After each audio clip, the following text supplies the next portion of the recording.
हैं आदरणीय madam doctor Saroj कौशल जी। तो वक्ता का परिचय करने के लिए मैं डॉक्टर मंजुला विरड़िया मैम को विनती करूंगा कि मैम का हमें विस्तार से परिचय कराएं। मंजुला जी।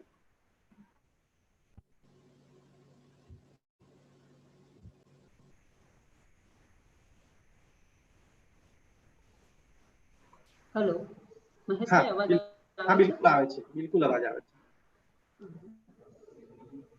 नमः सभाए सभापतिभ्यश्च।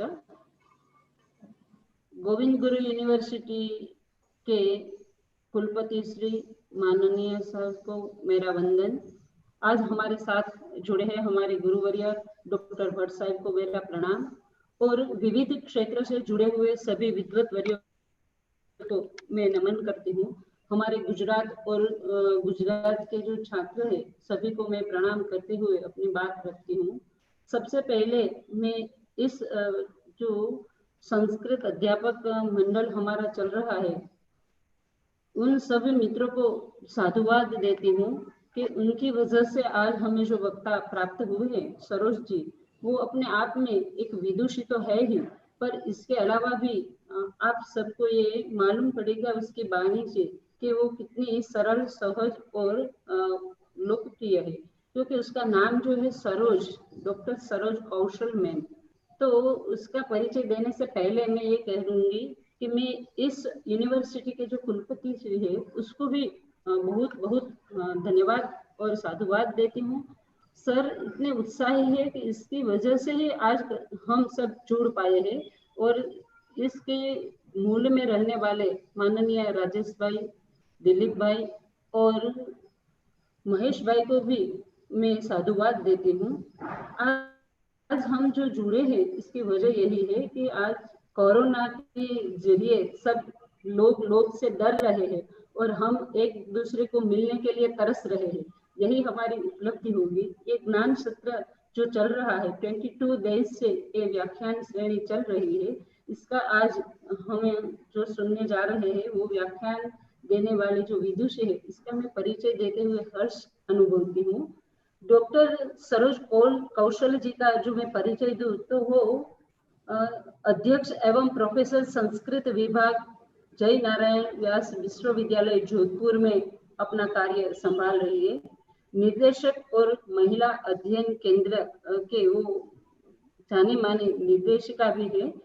विशेष उसका परिचय दूं तो वो मैम विषय के ज्ञाता जो है वो भारतीय दर्शन एवं समकालीन संस्कृत साहित्य में अपनी निपुणता रखते हैं। बीते 33 वर्ष से इस विश्वविद्यालय में अपना अध्ययन कार्य कर रही है। मैम का पुरस्कार और अलग अलग संस्थाओं से सम्मान भी हुआ है। उनमें से राजस्थान संस्कृत अकादमी जयपुर से संस्कृत विदुषी के रूप में मैम को 2016 में सम्मानित किया गया था और इसी तरह जो कालिदास अकादमी है उज्जैन, वहां से सर्वश्रेष्ठ शोध पत्र हेतु अखिल भारतीय पुरस्कार मैम को 2019 में प्राप्त हुआ है और 50 से अधिक शोध पत्र मैम का प्रकाशित हुआ है। 70 से अधिक संगोष्ठी में मैम ने अपना भागीदारी प्रतिपादित किया है और अलग अलग संस्थाओं में अपना निपुणतापूर्ण व्याख्यान भी मैम ने प्रदान किया है। अंतरराष्ट्रीय और राष्ट्रीय संगोष्ठी में कई बार वो अपना अध्यक्ष स्थान भी शोभायित कर चुकी है और 15 से भी अधिक छात्रों को मैडम ने सफलतापूर्वक निर्देशन किया है। उसकी निगरानी में अलग अलग छात्रों ने अलग अलग सब्जेक्ट में अपनी विद्वता के साथ उपाधि प्राप्त की है और बार बार मैम ने अधिक संगोष्ठियां या पुनःश्चर्या कार्यक्रम का आयोजन भी 10 से अधिक बार किया है और संस्कृत साहित्य अकादमी नई दिल्ली तथा अन्य देश प्रतिष्ठान विश्वविद्यालय में अलग अलग व्याख्यान हेतु भी मैम ने अपना प्रदान किया। सबसे सरल भाषा में ये तो इसका एकेडमिक परिचय था, पर वो कहते हैं ना कि सरलता और सरस्वती दोनों का संगम तो सरोज जी में है, ऐसा मुझे ये प्रतीत हुआ कि इतनी विद्वत्पूर्ण होते हुए भी हम जैसे छोटे छोटे के साथ मिलती जुलती है, क्या कि हम तो उसके लिए ज्ञान में तो बहुत छोटे हैं, पर उसकी सरलता ये थी कि एक बार हम सोमनाथ यूनिवर्सिटी में मिले थे, दूसरी बार पाटन में मिले थे, तो मैम से जो जुड़ा हुआ उसके बीच में हमारे मान्य भरसक जी है, उसकी वजह से मैं कौशल जी को पहचान सकी हूँ। तो बरसात को तो मैं बार बार प्रणाम करूंगी, क्योंकि मुझे वो सकाम संगति किम न करोति पुंसान, ये मेरे लिए सिद्ध हुआ है। सज्जनों की संगति हमें कोई ना कोई अच्छा निर्देशन करती है। ऐसे हमारी सरोज मैम का मैं हार्दिक अभिवादन करती हूँ। और ये बात रखती हूँ कि राजेश भाई का विचार था कि हम गुजरात के बाहर से भी कोई अच्छे वक्ता को चुन सके, तो हमारे यहाँ के गुजरात के जो अध्यापक मित्र और छात्र है उसको उसके ज्ञान का लाभ मिल सके। इस वजह से आज मैंने अपनी बात रखी राजेश भाई के साथ कि मैं कौशल मैडम को निमंत्रित कर सकूं, तो राजेश भाई ने तुरंत हाँ बोल दी, और इस वजह से आज हमारे बीच में मान्या सरोजिनी कौशल मैडम हमारे बीच उपस्थित हुई है। अति अधिक मैं बात नहीं करूंगी, क्योंकि मैम जो बात करने वाली है वो सबसे ज्यादा महत्वपूर्ण बात है। आज मैम का जो विषय है, भाष्यकारों की शोध पद्धति भारतीय दर्शन के विशेष संदर्भ में, वो हम सबको ये सूचित करने वाली है कि हम जो रिसर्च पेपर तैयार करते हैं या छात्र शोध छात्र को तैयार करते हैं, तो कौन सी पद्धति हमें अपनानी चाहिए, क्योंकि हमारे भाष्यकारों ने और टीकाकारों ने जो एक पद्धति बनाई रखी है संशोधन की पद्धति, उनको हमें जरूर जानना चाहिए और उसको फॉलो करना चाहिए, तभी हमारा पेपर जो है शोध पत्र है वो अच्छी तरह हम प्रदर्शित कर सकते हैं और कुछ नया संशोधन के रूप में रख सकते हैं। हमारे सामने तो मान्य पर्सन है ही, जो शोध के लिए एक आयाम है हमारे लिए, एक मेरे लिए तो है ही, क्योंकि उनका जो पेपर होता है वो जो हमारे सामने व्याख्यान रखते हैं वो कहीं छोटी से छोटी बात का रेफरेंस दे के अपनी बात प्रतिष्ठित करते हैं। ऐसे ही अत्यधिक समय में नहीं लूंगी, अभी सरोज मैडम की जो वाणी है वही हमारे लिए उनका परिचय बन जाएगी, तो मैं आशा करती हूँ कि ये इसका परिचय इतना ही काफी है। वो आगे का दौर में दिलीप भाई को सौंपती हूँ। मुझे ये अवसर दिया गया, इसके लिए मैं राजेश भाई, दिलीप भाई और महेश भाई का धन्यवाद व्यक्त करती हूँ। सबको नमो नमः। आभार मंजुला जी आपका। और कोई औपचारिकता न करते हुए मैं समादरणीय डॉक्टर सरोज कौशल जी से विनती करूंगा कि वो अपनी बात रखे। आदरणीय सरोज कौशल जी। सर्वप्रथम मंगलाचरण करते हुए हम गुरु वंदना करते हैं। अज्ञानतिमिरान्धस्य ज्ञानाञ्जनशलाकया चक्षुरुन्मीलितं येन तस्मै श्री गुरुवे नमः। आज मैं गुरु गोविंद श्री गोविंद गुरु यूनिवर्सिटी गोधरा और उसके जो आयोजक मंडल हैं उनका विशेष रूप से धन्यवाद करती हूँ। प्रोफेसर वसंत भट्ट साहब को सुनते सुनते हमने शोध प्रविधि को सीखा है, और हमारे जो विश्वविद्यालय के हमारे वरिष्ठ आचार्य थे उन्होंने जो हमको कुछ बीज वपन किया है उसको लेकर जो कुछ मैंने टीकाकारों भाष्यकारों को जो चिंतन किया है, तो मंजुला जी ने जब बात की तो मुझे लगा कि मैं भारतीय दर्शन के जो हमारे भाष्यकार और टीकाकार हैं इन्होंने किस प्रकार से शोध प्रविधि का पल्लवन किया, इसको लेकर आज कुछ बातें आपके साथ में करती हूँ। तो जब हम भाष्यकारों की शोध पद्धति पर दृष्टिपात करते हैं तो हम ये देखते हैं कि भारतीय दर्शन के जो परंपरा है वो सूत्र भाष्य और टीका की परंपरा है। भारतीय दर्शन की जो 6 आस्तिक शाखाएं हैं उनमें सबसे पहले सूत्र ग्रंथों का प्रणयन किया गया, और फिर उस सूत्र का अर्थ ही होता है संक्षेप में कहना, तो उस संक्षेप को पल्लवित करने में टीकाकारों की, भाष्यकारों की, वार्तिककारों की एक महती भूमिका है। केवल ऐसा नहीं है कि ये जितने भी टीकाकार और भाष्यकार हैं ये केवल सूत्र के ही अर्थ की व्याख्या करते हैं, ये सूत्र के अर्थ की व्याख्या करते हुए उसके अर्थ का विस्तार करते हुए हमको प्रकारांतर से अनेक प्रकार के शोध प्रविधि के सूत्र प्रदान करते हुए भी प्रतीत होते हैं। यदि हम दर्शन शाखाओं पर दृष्टिपात करें तो प्रथम दृष्टया हम यह पाते हैं कि इनमें पूर्व पक्ष और उत्तर पक्ष का एक बहुत ही सुंदर कथन शैली है।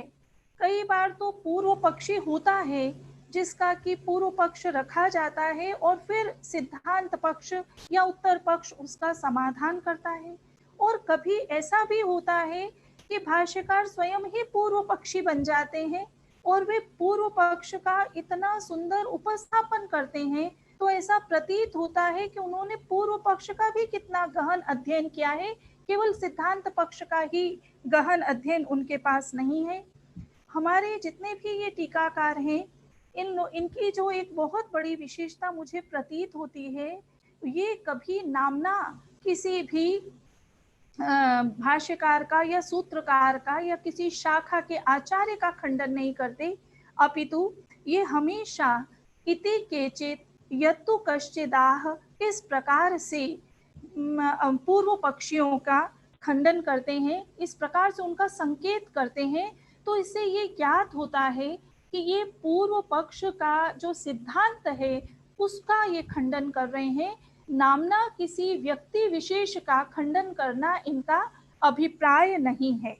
यदि हम ये प्रश्न करें कि जितनी भी दार्शनिक शाखाएं हैं उनमें ये परंपरा क्यों पल्लवित हुई कि जैसे न्याय दर्शन में गौतम सूत्रकार हुए और सूत्रकार में गौतम ने न्याय सूत्र की रचना की, उसके पश्चात वात्स्यायन जो कि भाष्यकार हैं उन्होंने भाष्य की रचना की, और उसके पश्चात में उद्योतकर का वार्तिक है, वार्तिक के ऊपर तात्पर्य टीका है वाचस्पति मिश्र की, और वाचस्पति मिश्र की तात्पर्य टीका पर परिशुद्धि है उदयनाचार्य की। तो ये एक टीका उपटीका की परंपरा जब प्राप्त होती है, इस प्रसंग में एक बहुत ही सुंदर सूत्र आचार्य जयंत भट्ट उपस्थापित करते हैं। जयंत भट्ट जब न्याय मंजरी लिख रहे हैं तो उनके मन में एक प्रश्न आया कि परंपराएं हमसे पूछेंगी कि पुनः पुनः तुम सूत्र की ही व्याख्या क्यों कर रहे हो, अपना एक स्वतंत्र प्रकरण ग्रंथ या कोई अन्य प्रकार का ग्रंथ क्यों नहीं रच रहे हो। तो वे कहते हैं कि कुतो वा नूतनम वस्तु वयम उत्प्रेक्षितुम क्षमा उक्ति वैचित्र्य मात्रमत्र प्रकाशने, कि कुतो वा नूतनम वस्तु वयम उत्प्रेक्षितुम क्षमा, हम नूतन वस्तु को उत्प्रेक्षित करने में, उसको उत्पन्न करने में तो सक्षम नहीं है, परंतु जो कुछ हमारे पूर्ववर्ती आचार्यों ने कहा है उसमें हम कुछ उक्ति वैचित्र्य प्रस्तुत कर सकते हैं, और उक्ति वैचित्र्य को प्रस्तुत करना भी वस्तुतः एक प्रकार की शोध ही है। तो जो भूमिका या जो उन्होंने प्रतिज्ञा वाक्य अपनी न्याय मंजरी में कहा है, उसी को हम जब 20वीं शताब्दी में देखते हैं आकर, तो जयपुर के दो बहुत ही महान आचार्य, वो भी भारतीय दर्शन के आचार्य हैं, पंडित मधुसूदन ओझा और उनके सुयोग्य शिष्य मोतीलाल जी शास्त्री। तो वहां पर भी वो जब विज्ञान भाष्य लिख रहे हैं, वेद विज्ञान भाष्य लिख रहे हैं, उपनिषद विज्ञान भाष्य, गीता विज्ञान भाष्य, तो उसमें वे भी इसी प्रकार का प्रतिज्ञा वाक्य प्रस्तुत करते हैं कि यत्र प्रदर्श्याः विषयाः पुरातना यत्र प्रकारो अभिनव प्रकाशने, कि हम जो प्रस्तुत कर रहे हैं इसमें विषय तो पुरातन है, परंतु उन विषयों की प्रस्तुति करने में हमारी नवीनता है। ये पूर्ववर्ती जो परंपरा है उसमें कुछ नूतन संयोजन हम अपनी अभिव्यक्ति के द्वारा करेंगे। तो ये इनके घोषणा वाक्य जो हैं, ये वस्तुतः एक प्रकार की शोधक प्रविधि का हमको संकेत करते हैं, और हमको ये ज्ञात होता है कि जो पूर्ववर्ती परंपरा हमारे महनीय आचार्यों की, टीकाकारों और भाष्यकारों की हमको प्राप्त हुई है, उसमें किस प्रकार से नूतन संयोजन किया जा सकता है। सर्वप्रथम ये भूमिका एक तरह से मैंने सोची, और सर्वप्रथम हम यदि बादरायण व्यास के ब्रह्म सूत्र पर दृष्टिपात करते हैं तो उनके सूत्रों पर बहुत सारी टीकाएं हैं, और आचार्य शंकर का जो भाष्य है वह सर्व प्रचलित भाष्य है। सर्वप्रथम सूत्र आता है अथातो ब्रह्म जिज्ञासा, और अथातो ब्रह्म जिज्ञासा सूत्र में 3 पद हैं, अथ, अतः, ब्रह्म जिज्ञासा। तो यहाँ पर सबसे पहले भाष्यकार एक अपना प्रतिज्ञा वाक्य देते हैं कि अत्र अथ शब्दः आनंतर्यार्थः परिगृह्यते, कि यहाँ पर अथ शब्द आनंतर्य अर्थ का ज्ञापक है। तो अथ के तो बहुत सारे अर्थ हैं। अथ का अर्थ आरंभ करना भी है, अथ का अर्थ मंगलवाची भी है, अथ जो है वो प्रश्न सूचक अर्थ में भी आता है, पूर्व प्रकृतापेक्षा भी उसका एक अर्थ होता है।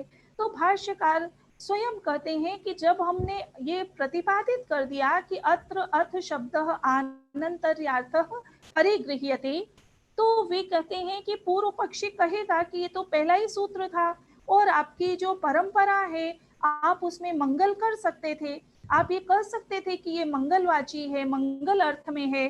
तो भाष्यकार, और ये अधिकारार्थक है, आरंभार्थक है, तो भाष्यकार कहते हैं नाधिकारार्थः ब्रह्म जिज्ञासायाः अनधिकार्यत्वात्, कि हम इसको अधिकार अर्थक नहीं मान सकते। अधिकारार्थक, आरंभार्थक क्यों नहीं मान सकते?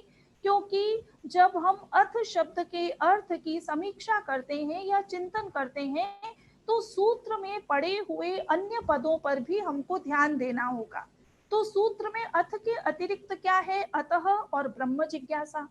ब्रह्म जिज्ञासा में जिज्ञासा का अर्थ है ज्ञातुम, इच्छा, और जो इच्छा है वह किसी के आदेश विशेष से प्रारंभ नहीं की जा सकती। और वे कहते हैं कि ब्रह्म जिज्ञासायाः अनधिकार्यत्वात्, जिज्ञासा एक स्वाभाविक धर्म है, वह उत्पन्न होगी, स्वतः ही उत्पन्न होगी, किसी आदेश विशेष से वह उत्पन्न नहीं हो सकती है। तो कहते हैं इसलिए क्योंकि वहां पर सूत्र में जिज्ञासा पद पड़ा है, इसलिए हम अथ का अर्थ अधिकार या प्रारंभ नहीं कर सकते। तो आप देखें कि अत्र अथ शब्दः आनंतर्यार्थः परिगृह्यते, ये एक प्रतिज्ञा वाक्य है जिस प्रकार की पर्वतो वह्निमान, और फिर हम उसमें हेतु देते हैं धूमवत्वात्।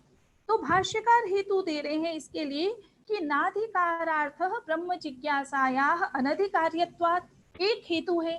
फिर दूसरा हेतु देते हैं कि मंगलस्य च वाक्यार्थे समन्वयाभावात्, ये भी पंचम्यंत है। तो कहते हैं कि अच्छा, अगर आपसे ये कहा जाए कि अधिकार जो अर्थ है, आरंभ अर्थ है, ये घटित नहीं होता, तो आप मंगल अर्थ में अर्थ को क्यों नहीं स्वीकार करते? तो कहते हैं कि मंगलस्य च वाक्यार्थे समन्वयाभावात्, मंगल का वाक्य के अर्थ में समन्वय न होने से, तो यदि अर्थ का अर्थ मंगल किया जाए तो मंगल अतः ब्रह्म जिज्ञासा, तो आप देखेंगे कि मंगल अर्थ से वाक्य के अर्थ की समन्विति या अन्वय नहीं घटित होता है।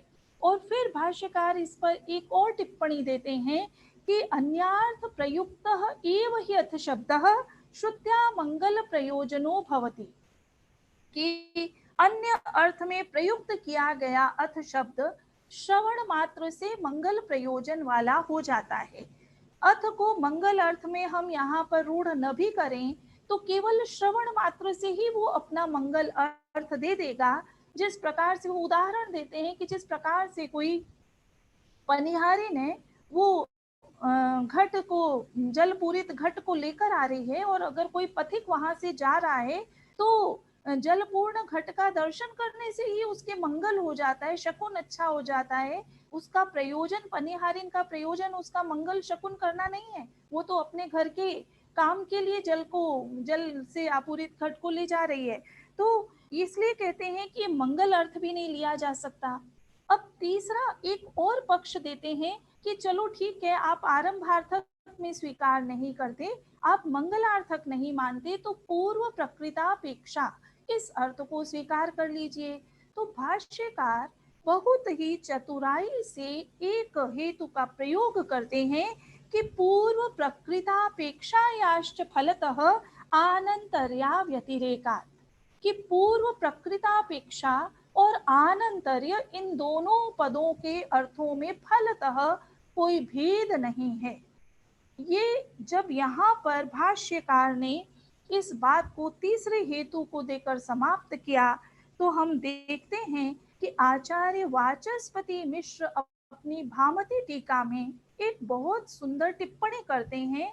और मैं इसमें यह बताना चाहती हूँ कि एक प्रतिज्ञा वाक्य को कर 3 हेतु प्रस्तुत किए गए और तीसरे हेतु में जो फलतः पद का प्रयोग है उस फलतः से वाचस्पति मिश्र ने उस ध्वनि को पकड़ा है भामती टीका में और वे कहते हैं कि पूर्व प्रकृतापेक्षा और आनंतर्य आपाततः तो समानार्थक प्रतीत होते हैं, परंतु उन दोनों में भी एक सूक्ष्म अंतर है।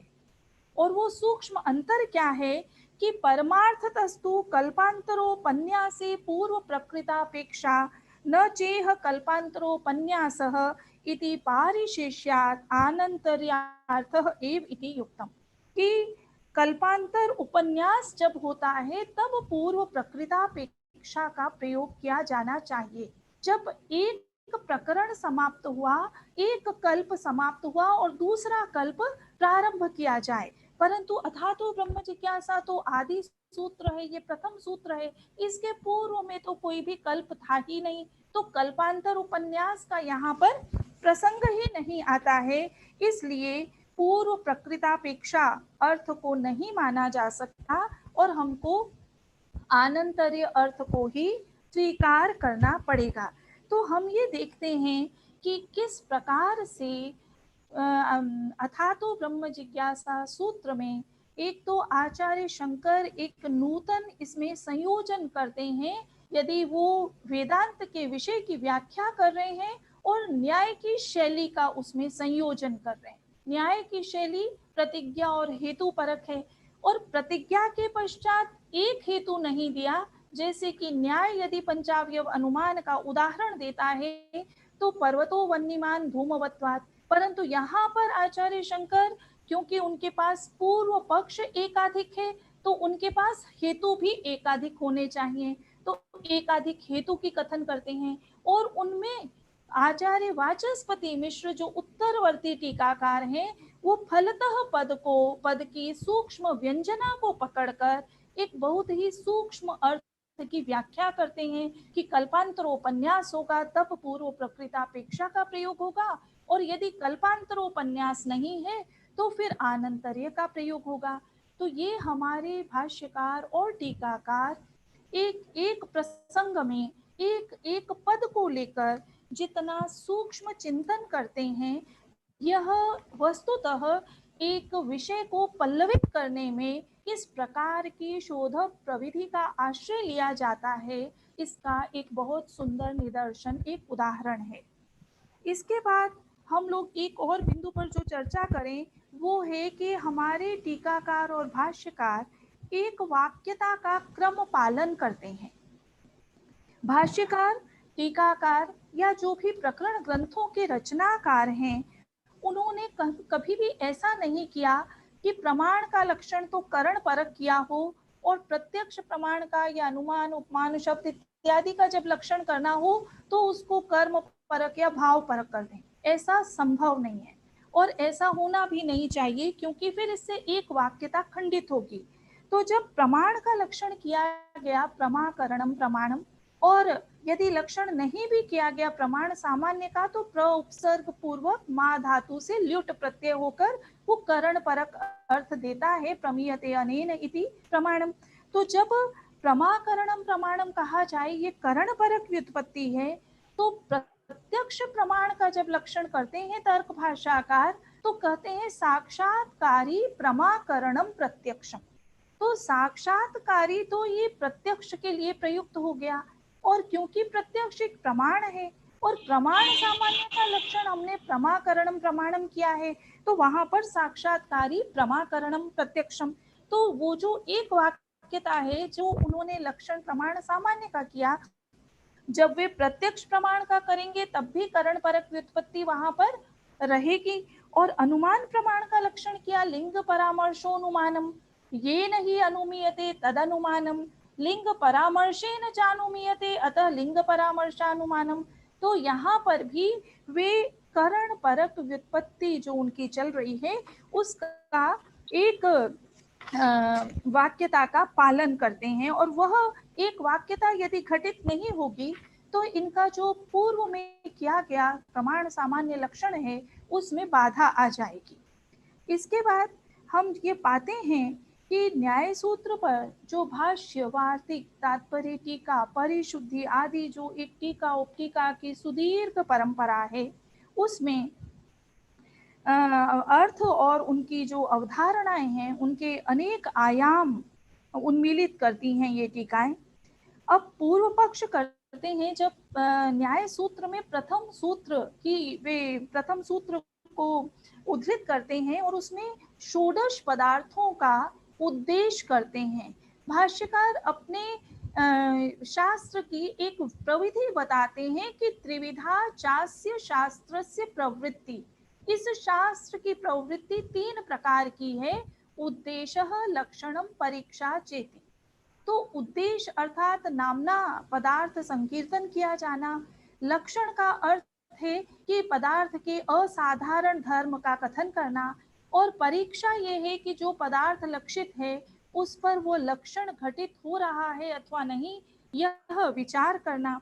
तो जब इनकी गणना की गई प्रमाण, प्रमेय, संशय, प्रयोजन, दृष्टांत, सिद्धांत, अवयव, तर्क, निर्णय, वाद, जल्प, वितंडा, हेत्वाभासक, छल, जाति, निग्रह स्थानानाम तत्व ज्ञानान निश्चय साधिगमः, तो कहते हैं कि आपको 16 पदार्थ स्वीकार करने की क्या आवश्यकता पड़ी, केवल प्रमाण और प्रमेय ये 2 पदार्थ स्वीकार कर लेते, और जो संशय इत्यादि, संशय से लेकर निग्रह स्थान पर्यंत जो 14 पदार्थ हैं, चतुर्दश पदार्थों का भी इन्हीं में अंतर्भाव हो जाता। तो भाष्यकार इस पूर्व पक्ष का बड़ा सुंदर उत्तर देते हैं और वे कहते हैं कि सत्यम एतत् इमास्तु चतस्रो विद्याः पृथक प्रस्थानाः। अब जब भाष्यकार या कोई भी प्रकरण ग्रंथ के रचनाकार, टीकाकार ये कहते हैं कि सत्यम एतत्, तो इसका अर्थ वस्तुतः यह नहीं है कि पूर्व पक्षी ने जो कहा है वो अक्षरशः सत्य है या 100% सत्य है। कभी कभी तो उसका अर्थ होता है अर्ध सत्यम और कभी कभी होता है असत्यम, परंतु कहने की ये शैली है कि हाँ ठीक है, आपका पूर्व पक्ष भी ठीक है, परंतु यहाँ पर हम जिन 4 विद्याओं का, हमारे मनु ने जो 4 विद्याओं का कथन किया है वे त्रयी, दंड, नीति, वार्ता और आन्वीक्षिकी, इमास्तु चतस्रो विद्याः पृथक प्रस्थाना, ये चारों विद्याएं पृथक प्रस्थान वाली। अब यहाँ पर एक पद का प्रयोग है और प्रयोग पद है प्रस्थान। प्रस्थान हमारी परंपरा में, संस्कृत की परंपरा में प्रस्थान त्रयी के लिए भी प्रयुक्त होता है, अन्य और भी पारिभाषिक पदावली के रूप में प्रयुक्त होता है। तो जब न्याय में प्रस्थान का प्रयोग करते हैं तो हमारे टीकाकार, तात्पर्य टीकाकार वाचस्पति मिश्र और तात्पर्य परिशुद्धि कार उदयनाचार्य कहते हैं प्रस्थानम व्यापारः, प्रस्थान का अर्थ है व्यापार, और ये जो चारों विद्याएं हैं इनके पृथक पृथक व्यापार हैं। तो कहते हैं कि उक्त समस्त पदार्थों के प्रतिपादन रूप व्यापार का विषय इस विद्या का या शास्त्र का असाधारण प्रतिपादन है। इस प्रस्थान भेद से ही विद्याओं में भेद होता है। इनमें जो त्रयी विद्या है उसका प्रस्थान है अग्निहोत्र तथा होम आदि, कृषि आदि शास्त्र रूप वार्ता विद्या का प्रस्थान है हल तथा शकट आदि, दंड नीति का प्रस्थान है राजा तथा अमात्य आदि, और आन्वीक्षिकी का प्रस्थान है संशय आदि चतुर्दश पदार्थ। तो किस प्रकार से इमास्तु चतस्रो विद्याः पृथक प्रस्थाना, एक छोटा सा वाक्य जिसका कि हमारे भाष्यकार और टीकाकार उसका यह अर्थ पल्लवन करते हैं और कहते हैं कि क्योंकि आन्वीक्षिकी का प्रस्थान संशय आदि चतुर्दश पदार्थ हैं, इसलिए हमने षोडश पदार्थों की गणना की है, प्रमाण और प्रमेय इन 2 में हमने उनको अंतर्भूत नहीं किया है। एक अन्य स्थान पर भाष्यकार कहते हैं, प्रश्न उठाते हैं, कह पुनरयम न्यायः, ये न्याय क्या है। न्याय किसको कहते हैं। अब यदि वैयाकरण है तो वे नि उपसर्ग पूर्वक इण धातु से और प्रत्यय करके न्याय की बात करेंगे, परंतु यदि दार्शनिक इसकी व्याख्या करता है तो वो कहता है प्रमाणैरर्थ परीक्षणम न्यायः, प्रमाणों के द्वारा पदार्थ की परीक्षा करना न्याय है। अब भाष्यकार वात्स्यायन ने यहाँ पर प्रमाणै इस पद में बहुवचनांत को लक्ष्य बनाया कि प्रमाणै पद का प्रयोग क्यों किया गया, प्रमाणेन क्यों नहीं कह दिया गया। तो वो कहते हैं कि इस बहुवचनांत पद से प्रमाण मूलक पंचावयव वाक्यों का ग्रहण किया गया है, अर्थात पंचावयव वाक्यों में सभी प्रमाणों का व्यापार विद्यमान है। तो पंचावयव वाक्य जो है कि पर्वतो वन्यमान, फिर उसके पश्चात में धूमवत्वात्, तो यहाँ पर शब्द प्रमाण है, अनुमान प्रमाण है। तो यत्र यत्र वन्नी, यत्र यत्र धूम तत्र तत्र वन्नी, तो यहाँ पर प्रत्यक्ष प्रमाण है, उपनय में उपमान प्रमाण है। तो ये सारे प्रमाण जो हैं वो उसमें अनुमान के पंचावयव में आ जाते हैं। तो उद्योतकर ने फिर इसकी पुष्टि की आगे वार्तिक में, और वे कहते हैं कि समस्त प्रमाण व्यापाराद अर्थाधिगतिर न्यायः, वहां पर प्रमाणे अर्थ परीक्षणम न्यायः, तो प्रमाणे के लिए उन्होंने फिर उसका पल्लवन किया कि समस्त प्रमाणों के व्यापार से अर्थाधिगति, अर्थ की प्राप्ति हो जाना, ये न्याय कहलाता है। और वाचस्पति मिश्र ने अर्थ परीक्षणम में अर्थ परीक्षणम अर्थस्य लिंगस्य परीक्षणम न्याय परीक्षणम परीक्षा, प्रतिज्ञा आदि वाक्यों से अर्थ की अर्थात हेतु की परीक्षा ही न्याय है। वादी किसी साध्य के साधन के लिए हेतु का ग्रहण कर अनुमान प्रदर्शित करता है, और वह अनुमान ही हेतु की परीक्षा करता है कि उससे अर्थात उससे निर्णीत होता है कि हेतु उस साध्य का साधक हो सकता है अथवा नहीं हो सकता। एक अन्य स्थान पर हमारे भाष्यकार कहते हैं कि प्रमाणों का प्रमेय में अभिसंप्लव होता है या व्यवस्था होती। अब अभिसंप्लव और व्यवस्था ये दोनों न्याय के पारिभाषिक शब्द हैं, और इससे एक बहुत बड़ी अर्थ का यहाँ पर ज्ञापन कर रहे हैं। वे कहते हैं दोनों ही प्रकार से प्रवृत्ति देखी जाती है। एक पदार्थ को जानने के लिए प्रत्यक्ष प्रमाण भी प्रवृत्त हो जाता है, अनुमान से भी उसकी सिद्धि हो जाती है, उपमान से भी उसकी सिद्धि कर सकते हैं, और शब्द से भी उसकी सिद्धि कर सकते हैं। और ये तो यदि एक ही प्रमेय में भिन्न भिन्न प्रमाण यदि संघटित होते हैं तो ये तो हो गया प्रमाणों का अभिसंप्लव। और यदि एक ही पदार्थ को जानने में केवल एक ही प्रमाण प्रवृत्त हो तो ये है प्रमाणों की व्यवस्था। तो हम लोग जब भी अपने किसी भी अवधारणा की व्यवस्था करते हैं तो उसमें कितने प्रमाण घटित हो सकते हैं। यदि हमको प्रमाण का अभिसंप्लव ज्ञात हो या प्रमाण की व्यवस्था का हमको निश्चय हो तो हम उन सबको घटित कर सकते हैं। और इसका जो उदाहरण लिया है वो बृहदारण्यक उपनिषद में जब मैत्रेय को याज्ञवल्क्य कहते हैं कि आत्मा वारे द्रष्टव्यः श्रोतव्यो मंतव्यः निदिध्यासितव्यः, तो यहाँ पर द्रष्टव्यः प्रत्यक्ष है, श्रोतव्यः शब्द प्रमाण है, मंतव्य अनुमान है। तो कहते हैं इसी प्रकार से भाष्यकार जब अभिसंप्लव की व्याख्या करते हैं तो वे कहते हैं कि अस्ति आत्मा इति आप्तोपदेशात् प्रतीयते, कि आत्मा है यह हम आप्त उपदेश से शब्द प्रमाण से जानते हैं। और फिर इच्छा द्वेष प्रयत्न ज्ञानान्य आत्मनोलिंगम, हम अनुमान से भी आत्मा को जानते हैं। फिर हम इसमें जब प्रत्यक्ष यदि होता है तो न्याय ये मानता है कि दो प्रकार के योगी हैं, युक्त और युंजान। तो युंजान योगी को आत्मा का प्रत्यक्ष होता है। तो आत्मा को हम शब्द प्रमाण से जानते हैं, प्रत्यक्ष से जानते हैं और अनुमान से। तो ये क्या है, ये प्रमाणों का अभिसंप्लव है। और प्रमाणों की व्यवस्था में अनेक उदाहरण है। कहते हैं हाथ पर अगर आंवला है, हस्तामलक, ये हमारा अपाणक भी है, तो हस्तामलक है तो उसमें अनुमान क्या करेगा और उपमान क्या करेगा, वहां पर तो प्रत्यक्ष से ही ज्ञान होगा। तो यह प्रमाणों की व्यवस्था है। तो भाष्यकार प्रमाणों का अभी संप्लव और प्रमाणों की व्यवस्था, इसको इस बिंदु को लेकर आते हैं। ये बिंदु सूत्र में कहीं नहीं पड़ा है। सूत्र में प्रत्यक्षानुमानोपमान शब्दाः प्रमाणानि, केवल ये सूत्र है जिसमें कि विभाग वचन है, इसमें सामान्य लक्षण भी नहीं है प्रमाण का, परंतु वो कहते हैं प्रमाणानि इति पदेन सामान्य लक्षणम। वो कहते हैं, जयंत भट्ट बाद में कहते हैं, लोग कहते हैं अरे हमारे भाष्यकार और सूत्रकार ने तो प्रमाण का सामान्य लक्षण नहीं दिया, तो वो कहते हैं एकेन अनेन सूत्रेण द्वयम चाह महामुनि प्रमाणानाम चतुसंख्या तथा सामान्य लक्षणम।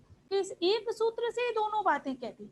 ये संस्कृत की छटा है, ये हमारे जो प्रत्यय है, धातु है, ये उसका चमत्कार है कि हमने सामान्य लक्षण नहीं कहा, लेकिन हमने प्रमाणानि पद का प्रयोग किया और उसका लक्षण हो गया। तो यदि हम भाष्यकार और टीकाकार और तात्पर्य टीकाकार और परिशुद्धि इत्यादि को यदि हम बहुत ही सूक्ष्मता से उसका अध्ययन करते हैं, तो हम ये जानते हैं कि ये परंपराएं किस प्रकार से पल्लवित होती हैं और किस प्रकार से एक एक पद को लेकर, धातु और प्रत्यय को लेकर भी सामान्य लक्षण नैयायिक भी कर देता है, केवल वैयाकरण ही ऐसा नहीं करता है। एक बहुत सुंदर बिंदु है जो कि हमारे भाष्यकारों ने हमको प्रदान किया है, और वह आचार्य वसंत भट्ट साहब और ये सब जितने बड़े आचार्य मैं देखती हूँ कि किस प्रकार से व्याख्या विकल्प का प्रयोग करते हैं। व्याख्या विकल्प एक टेक्निकल टर्म है, एक पारिभाषिक शब्द है, जिसकी मीमांसा में जिसका लक्षण किया गया है कि सर्वत्र व्याख्या विकल्पानाम द्वयम इष्टम प्रयोजनम प्रमाणे पूर्वत्रा परितोषो वा विषय व्याप्ति रेवच। कि व्याख्या विकल्प क्यों किया जाता है? कभी कोई एक व्याख्या हम करते हैं और उसके बाद हम कहते हैं इसको ऐसे भी कहा जा सकता है। ऐसा क्यों करते हैं? तो कहते हैं कि दो प्रकार के इसके प्रयोजन हैं। एक तो क्या है कि हम पूर्व की व्याख्या से संतुष्ट नहीं होते, तो हम सोचते हैं एक और व्याख्या करते हैं। एक ये प्रयोजन है कि विषय इतना व्यापक है कि वो एक प्रकार की व्याख्या के अंतर्गत समाहित ही नहीं किया जा सकता। अब इसका उदाहरण देख सकते हैं, आप किसी भी परंपरा में इसका उदाहरण किसी शाखा में देख लेंगे। तो यदि न्याय सूत्र को मैं उद्धृत करूं तो अनुमान का सूत्र है अथ तत्पूर्वकम त्रिविधम अनुमानम पूर्ववत शेषवत सामान्यतो दृष्टम च। कि अनुमान तीन प्रकार का है, पूर्ववत शेषवत सामान्यतो दृष्ट। अब जब भाष्यकार पूर्ववत का कथन करते हैं तो वो कहते हैं कि यत्र कारणेन कार्यम अनुमीयते, जहाँ पर कारण से कार्य का अनुमान किया जाता है। मेघोनत्या भविष्यति वृष्टि, हम देख रहे हैं कि आकाश में जो है काले काले मेघ छाए हुए हैं, तो अरे आज तो वर्षा होगी। ये हमने क्या किया? हमने कारण से कार्य का अनुमान किया। मेघ कारण है और वृष्टि उसका कार्य है। फिर शेषवत कि जहाँ पर कार्येण कार्यम अनुमीयते, कार्य से कारण का अनुमान होता है। जैसे कि कोई नदी की धारा है, बहुत पतली सी बहती है, और दूसरे दिन हम सुबह उठे तो इतना तेज वेग से जल आ रहा है, तो हमने ये अनुमान किया कि कल वृष्टि हुई होगी, तभी यह मेघ, ये नदी की धारा जो है वो इतनी विस्तृत हो गई है। सामान्य तो दृष्टि क्या है कि व्रज्यापूर्वकम अन्यत्र दृष्टस्य अन्यत्र दर्शनम। इसको यदि मैं कक्षा में कहती हूँ कि ये कॉमन सेंस है। सामान्य तो दृष्टि क्या है कि एक कॉमन सेंस है कि हम प्रातः काल में सूर्य को पूर्व में देखते हैं और फिर जब संध्या काल में उसको पश्चिम में देखते हैं, और आप सुबह से उस पर अगर दृष्टि गड़ाकर बैठे, आपको वो चलता हुआ तो नहीं दिखता है, लेकिन वो पूर्व से पश्चिम में तो आया है। तो जब कोई पदार्थ एक स्थान से दूसरे स्थान पर जाता है तो बिना गति किए हुए जा नहीं सकता, तो हमने उसकी गति का अनुमान किया। ये अनुमान क्या है? सामान्य तो दृष्ट। ये तीनों प्रकार की व्याख्या करने के बाद भाष्यकार वात्स्यायन कहते हैं अथवा। ये जो अथवा है ये व्याख्या विकल्प का वाचक है। जिस प्रकार से उत्प्रेक्षा का वाचक ननु है, ध्रुवम है, इव है, उसी प्रकार से पूर्व व्याख्या विकल्प का वाचक है अथवा। अथवा क्या कि यत्र पूर्ववत, यत्र यथा पूर्वं प्रत्यक्षभूतयो अन्यतर दर्शनेन अन्यतरस्य अप्रत्यक्षस्य अनुमानम, कि पूर्व में हमने महानस में दो पदार्थों को साथ साथ देखा, हमने देखा कि धूम भी है और अग्नि भी है। अब कालांतर में जब हम कभी भी वन के पास में पर्वत से के पास से गुजर रहे थे तो हमने देखा कि अरे यहाँ पर तो अन्य तरह से दर्शन, एक का ही दर्शन हुआ, तो दूसरे का अनुमान करना ये पूर्ववत है। ये पूर्ववत की दूसरी व्याख्या। पहली व्याख्या क्या की थी कि जहां पर कारण से कार्य का अनुमान हो, और अब दूसरी व्याख्या इसी तरह से शेषवत की दूसरी व्याख्या करते हुए कहते हैं कि ये परिशेषानुमान है। और परिशेष क्या होता है कि प्रसक्त प्रतिषेधे अन्यत्र अप्रसंगात शिष्यमाणे संप्रत्यय, कि जहां पर प्रसंग है वहां पर देखा, वहां पर वो पदार्थ नहीं है, और जहाँ प्रसंग नहीं है वहां पर उसके होने का प्रश्न नहीं, तो जो बच गया है वहां पर अनुमान करना। और सामान्य तो दृष्ट का भी इन्होंने दूसरा अर्थ दिया कि जहां अप्रत्यक्ष लिंग तथा लिंगी के संबंध में लिंग की समानता से अप्रत्यक्ष लिंगी की अनुमिति होती है, जैसे इच्छा आदि गुण हैं और वे कहीं ना कहीं गुण जो है द्रव्याश्रित होते हैं, तो ये इच्छा इत्यादि जिस द्रव्य में आश्रित है वो आत्मा है। तो इस प्रकार से हम देखते हैं कि अनुमान के भेदों की जब व्याख्या की गई तो किस प्रकार से भाष्यकार यहाँ पर व्याख्या विकल्प का आश्रय लेते हैं, और उनको ये ज्ञात होता है, उनके मन में ये भान है कि पूर्ववत कोई इतनी छोटी सी चीज नहीं है, पूर्ववत के अनेक आयाम हो सकते हैं, सामान्य तो दृष्ट के अनेक आयाम हो सकते हैं, शेषवत के अनेक आयाम, उसको अनेक प्रकार से हम व्याख्यायित कर सकते हैं। इसका ये न्याय का उदाहरण व्याख्या विकल्प का, और यदि मैं वेदांत का उदाहरण व्याख्या विकल्प का देती हूँ तो आप देखेंगे, आपको आश्चर्य होगा कि जब मैं उसका उदाहरण दूं तो एक 1:1:3 सूत्र है, ब्रह्म का लक्षण है, तटस्थ लक्षण है, शास्त्र योनित्वात्, ये सूत्र है बादरायण का। अब यहाँ पर भाष्यकार शंकर इसका अर्थ करते हैं, सबसे पहला दो विग्रह करते हैं। पहला विग्रह है कि शास्त्रस्य योनि ही कारणम ब्रह्म, जो शास्त्र की योनि है अर्थात शास्त्र का कारण है। कौन से शास्त्र का कारण है? तो कहा कि जो महतः ऋग्वेद आदि शास्त्र से कारणम, जो महान ऋग्वेद आदि शास्त्र का कारण है। ऋग्वेद आदि शास्त्र कैसा अनेक शाखा से उपबृंहित है, अनेक शाखाओं वाला है। सर्वज्ञ कल्पस्य, वो सर्वज्ञ के समान है, अनेक पदार्थों को वो प्रकाशित करने वाला शास्त्र है। तो ऐसा अद्भुत शास्त्र है, उस शास्त्र से योनि, उस शास्त्र का जो कारण है वो ब्रह्म है। तो कहते हैं कि भी आपने शास्त्र के कारण ब्रह्म को क्यों माना? तो कहते हैं कि हमारे जैसा अस्मद आदि साधारण व्यक्ति, सामान्य व्यक्ति इतने बड़े शास्त्र की रचना में प्रवृत्त नहीं हो सकता है, तो हम ये कल्पना करते हैं। एक तो ये व्याख्या हुई, उसके बाद वापस दूसरी व्याख्या करते हैं, अथवा फिर कहते हैं शास्त्रम योनिः कारणम प्रमाणम अस्य ब्रह्मणः यथावत स्वरूपाधिगमे, कि शास्त्र है योनि अर्थात कारण अर्थात प्रमाण इस ब्रह्म के यथार्थ स्वरूपाधिगम में। तो दो प्रकार की व्याख्याएं हुई। हम ऋग्वेद आदि शास्त्र से ही ब्रह्म के यथार्थ स्वरूप को जानते हैं। तो ये दो प्रकार की व्याख्याएं करके षष्ठी तत्पुरुष और उसके पश्चात ये हम बहुव्रीहि समास का ये विग्रह करके ये जानते हैं। तो ये व्याख्या विकल्प जो है ये बहुत ही अद्भुत एक टूल है, मैं ये मान सकती हूँ, या एक हमको हमारे भाष्यकारों ने ये व्याख्या विकल्प के माध्यम से अर्थ पल्लवन कैसे किया जाए और किस प्रकार हम चिंतन करें कि ये विषय कैसे विशदन होता है। इसके अतिरिक्त यदि हम न्याय की चर्चा करें तो वहां पर अर्थ पद का अर्थ पर चर्चा की गई है। अर्थ और शब्द को लेकर बहुत सारी चर्चाएं, बहुत सारे हमारे शास्त्रों में और शाखाओं में उनकी की गई हैं। तो वो कहते हैं वहां पर कि हेयम तस्य निर्वर्तकम हानम आत्यंतिकम तस्योपायः अधिगंतव्यः एतानि चत्वारि अर्थपदानि सम्यक बुद्ध्वा निश्रेयसम अधिगच्छति, कि इन 4 अर्थ पदों को सम्यक रूप से जानकर, किन 4 अर्थ पदों को, अब अर्थ से न्याय अगर बात करता है तो वो पहली बात करता है कि हेयम तस्य निर्वर्तकम, और योग सूत्र में आप देखते हैं कि हेयम दुखम अनागतम, तो हेय क्या है, तो हेय जो है वो दुख है, दुख की निवृत्ति सभी जीवों का काम्य है और वही हेय है, और दुख के कारण अविद्या तृष्णा इत्यादि वे भी हेय हैं।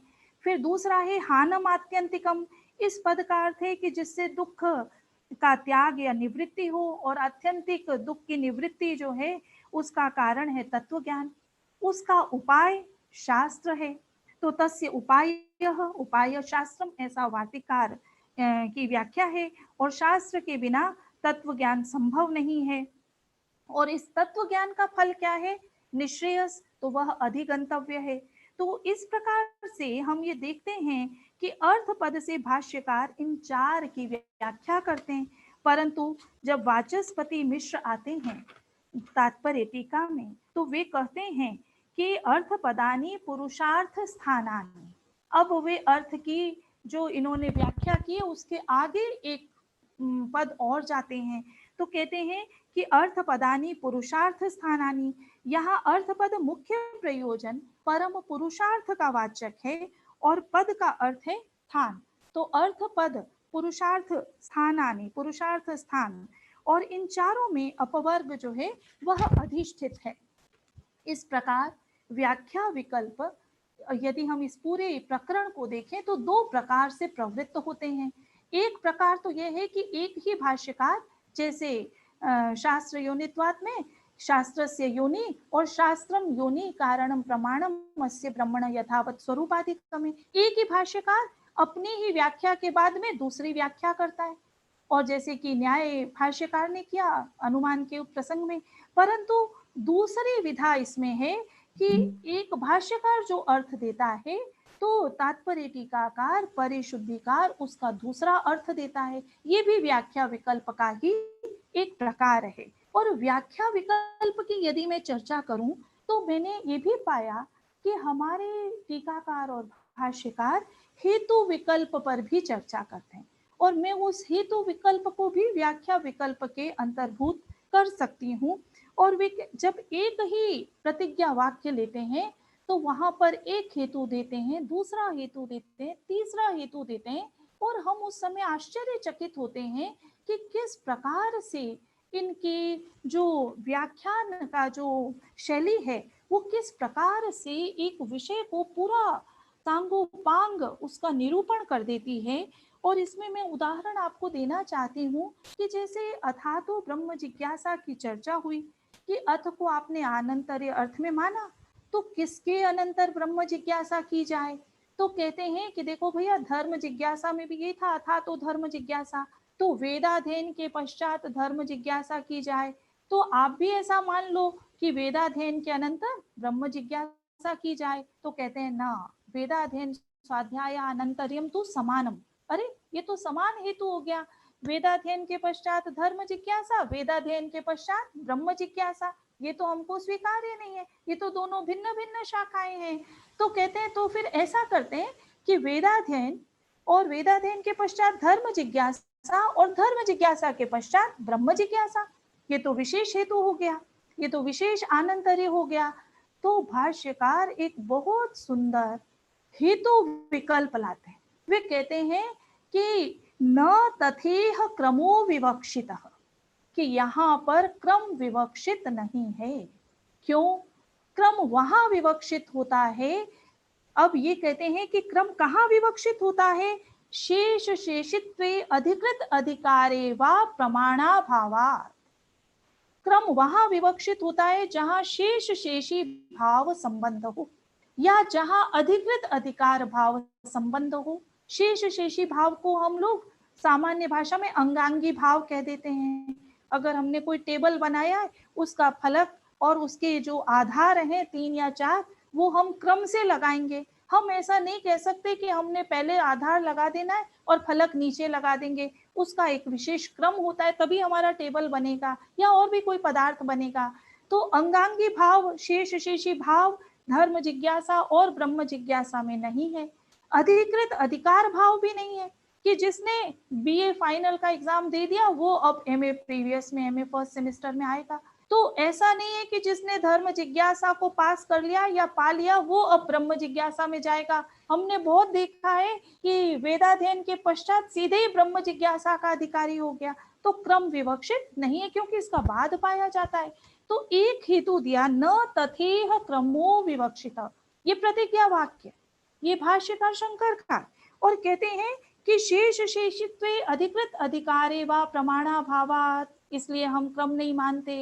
इतना ही कहकर वे इस बात को समाप्त कर सकते थे, पर नहीं करते हैं। कहते हैं धर्म ब्रह्म जिज्ञासयो फल जिज्ञास्य भेदाच, कि धर्म जिज्ञासा और ब्रह्म जिज्ञासा के फल में भी भेद है और इनके जिज्ञास्य जिज्ञासा के विषय में भी भेद। तो धर्म जिज्ञासा का फल क्या है? अभ्युदय, और वो तो किसी न किसी क्रिया की अपेक्षा करता है। और ब्रह्म जिज्ञासा का फल क्या है? निश्रेयस, मोक्ष है, उसमें किसी कर्म की अपेक्षा नहीं है। तो हम इनमें क्रम की विवक्षा नहीं कर सकते। इसी प्रकार से इनके जिज्ञासा का विषय वहां पर धर्म है, यहाँ पर ब्रह्म है, ये भी दोनों भिन्न है। यदि इनके जिज्ञास्य और फल समान होते तब इनमें क्रम की विवक्षा होती। ये भी यहाँ पर प्रकारांतर से संकेत है।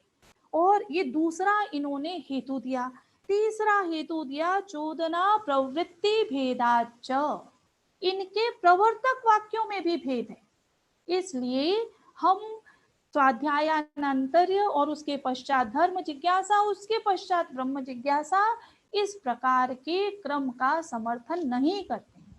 तो व्याख्या विकल्प की जो चर्चा है, उस व्याख्या विकल्प में यदि हम भाष्यकारों को बहुत ही सूक्ष्मता से देखते हैं तो उनके हेतु विकल्प भी उसी के अंतर्गत आते हैं, और किस प्रकार से वो हेतु विकल्पों का प्रयोग करते हुए हमें उस अवधारणा का सांगोपांग कथन कर देते हैं। तो इस प्रकार से इसके पश्चात एक बहुत सुंदर बिंदु जो मैंने सोचा है, और भट्ट साहब ये आपके कारण हम शायद ऐसा सोच पाते हैं कि दार्शनिक अर्थांतरन्यास, ये नया शब्द मैंने बनाया। अर्थांतरन्यास केवल साहित्य में ही नहीं होता, परंतु मैंने ये पाया कि दर्शन में हमारे टीकाकार और भाष्यकार अर्थांतरन्यास का कैसा सुंदर प्रयोग करते हैं। और अब आप यदि देखेंगे कि होता तो ये है कि भाष्यकार टीकाकार सूत्र की व्याख्या करें, परंतु भाष्यकार भाष्य करते हुए उसमें भी सूत्र देते हैं। उन सूत्रों को वार्तिककार आकर खोलते हैं, और वार्तिककार जो सूत्र दे देते हैं उस पर तात्पर्य टीकाकार उसका पल्लवन करते हैं।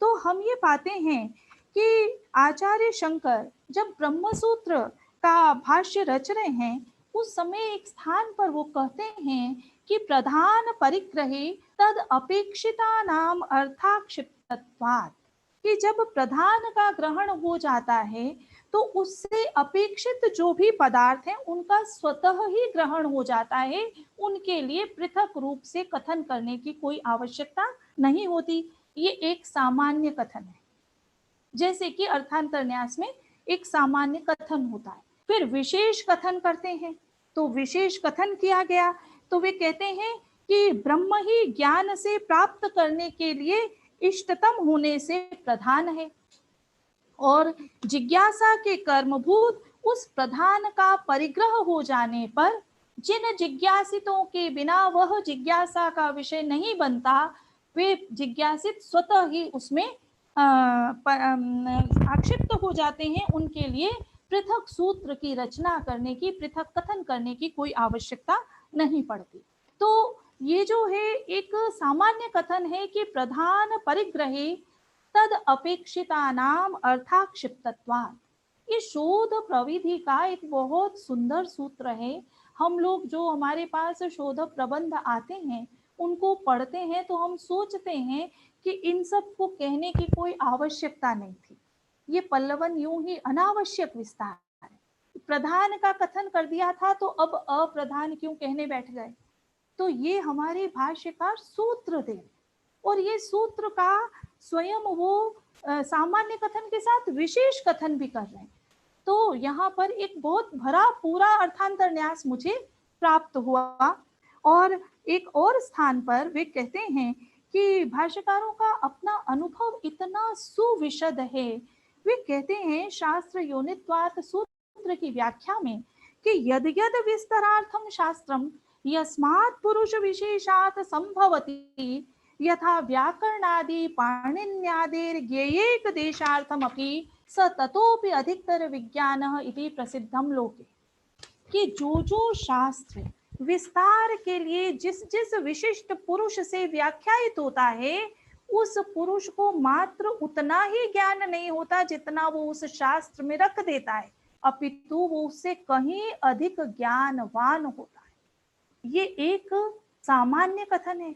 और विशेष कथन भी भाष्यकार कहते हैं, जैसे कि पाणिनि।